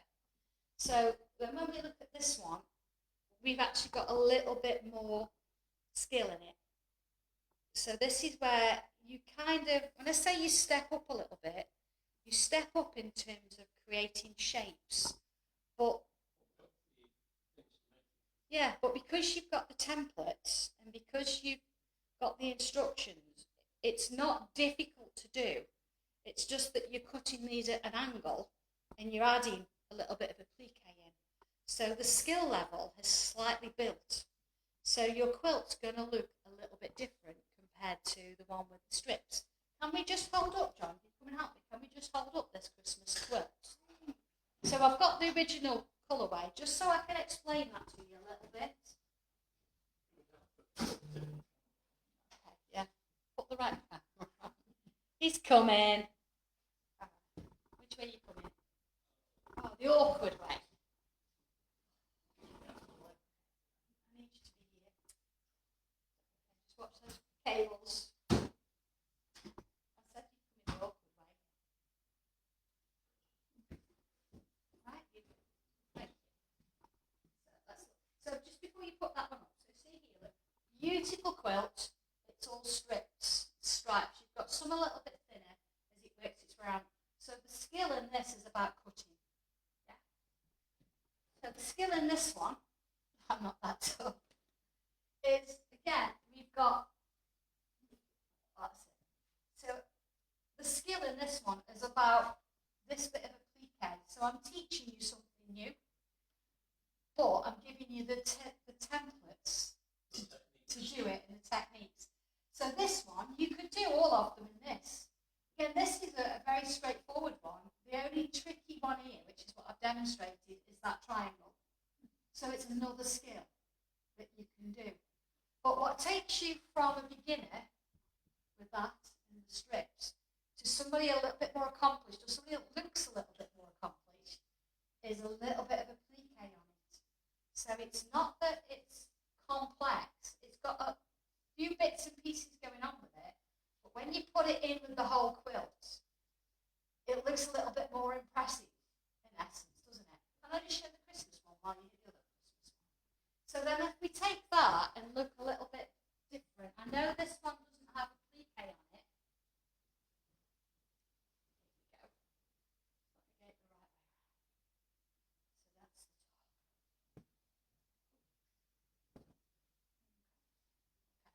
So this one, I would say this one is by far the most complex if you wanted to look at it that way, which is why I've done it in sections. So putting, and the other thing as well, the fabrics that I've put together with this take away or flatten that complexity because they all work together and they're all supple. If you were to do this in those colours, this would look far more complex than it looks like this. Because you've got, not only have you got those blocks, those squares, see this one we've demonstrated this morning because showing you that triangle, you could think that's a bit awkward. Pinwheels we've done a couple of times. But then when you've done the block, that's two skills. We then start with doing stripes. And then we've got a mini block. And then we do checkers. Now these checkers are bigger than the checkers on there. But they don't stand out as much because they're not as bright. And then, of course, your border is already done for you. So even though you look at it, gosh, there's so much going on in there, it's so complex, it's not. Because the whole point of me actually going through and writing instructions is to make sure you can follow it. And you can create quilts as beautiful as this, whichever one that you like the idea of. Or it's not, I'm going to say it's not hard, but I understand me, it's easy for me to say that it's not hard. If you're struggling with it, you think, I'm not quite sure, then we are here to help you. I want to make sure that you're successful. If you're successful making it, you're going to put it on the bed, you're going to love it. If you're going to be a little bit stuck with it, you think that's a little bit too hard for me, we need to have a little bit of a chat because I'll talk you through it. And John's the same, because how on earth have we done this? If somebody else can do it, so can you. And I'm giving you everything I possibly can to make that happen. But if you still need that little bit of extra assistance, please get in touch and ask me. So Yeah, it seems like there's a lot going on here, but I've really took my time and I've really sort of gone through each bit. But imagine if you do all your Dresdens, you stitch them onto your white, you then take all your semicircles, you fold them over and you stitch them on. Then it's kind of a batch production process, and you actually only need 5 of them. So once you've done them, trim them all the same size, put them with the other block. Oh my God, are you gonna look at that and say, look what I did? So I'm always trying to step up those skills a little bit for you. Every quilt's got something different. So even if we go back to this one, where you've got this, when you look at the Midnight Mass, the Barge Yellow, it's huge. It's probably the biggest one we've ever done, isn't it? It's huge. But it's the same thing, it's strips, and it's how it's put together. So it might be that I'm teaching you strips, it might be that I'm teaching you how to match, or a little bit of a plique. But all these skills, I'm subtly kind of putting them in there. So it's not an instant, oh my God, I've got this to do. But it's a beautiful quilt, and I can't wait to show it you once it's done, because sadly I don't have it finished yet to show you the final one, but trust me, it's going to happen. So I do hope, oh Rose, remember doing patchwork quilts? Exactly, yeah. I mean, that's paper piecing. So that works. And I used to do that with cathedral windows. It was fantastic. But I want you, I know today's, you want something to chill out with, but you want to get something made at the same time. So everything that we do, we put everything in there that you need, except for the wadding and the backing, of course, to make it accessible for you so you can do it. So I hope that, my 12 years as a teacher in high school has actually given me that experience that I can pass it on to you. So please don't ever think anything that we do is complex. It's all about you having a little bit of a guidance and a little bit of assistance. This is just taking it to that next level a little bit, but I've given you everything you need to sort of do that. So I hope, John, that's answered that question. Nothing's ever too difficult. So I suppose with that in mind, then it's a case of you've just kind of got to get on with it. So even if you think, I'm just going to do one today, if you batch produce, so that's probably the best way I would go about it, rather than do one and then do another, batch produce it and build it up.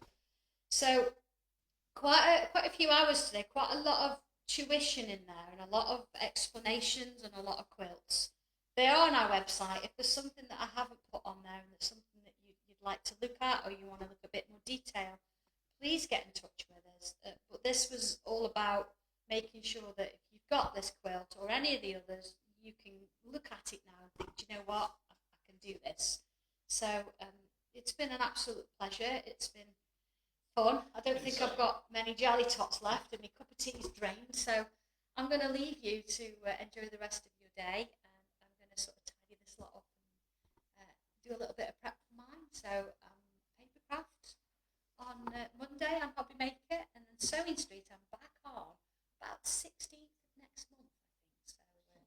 So something like that. But yeah, but we're hoping to do a bit more here. We are looking, John, aren't we, at doing a little block of the month. So each month I'm going to bring you a little kit if you want it, or just the pattern, and I'm going to show you how to do the block, and then you can just do that one in the month. If you find time's not a thing, you could make more of them if you want to, and we're going to sort of see how that goes. So again, it's all about that tuition, about giving you a little bit more of confidence and belief in yourself. So, all right, I'm going to leave it there. It's been fun, everybody. Thank you so much for watching, and I'll catch you all again very, very soon. All right, you take care. Bye. Thanks for watching. Like, comment and subscribe. While you're here, have a look at this video. YouTube thinks you'll like it. Don't forget to hit the bell icon to find out when a new video gets added to the channel. Make impossible art possible.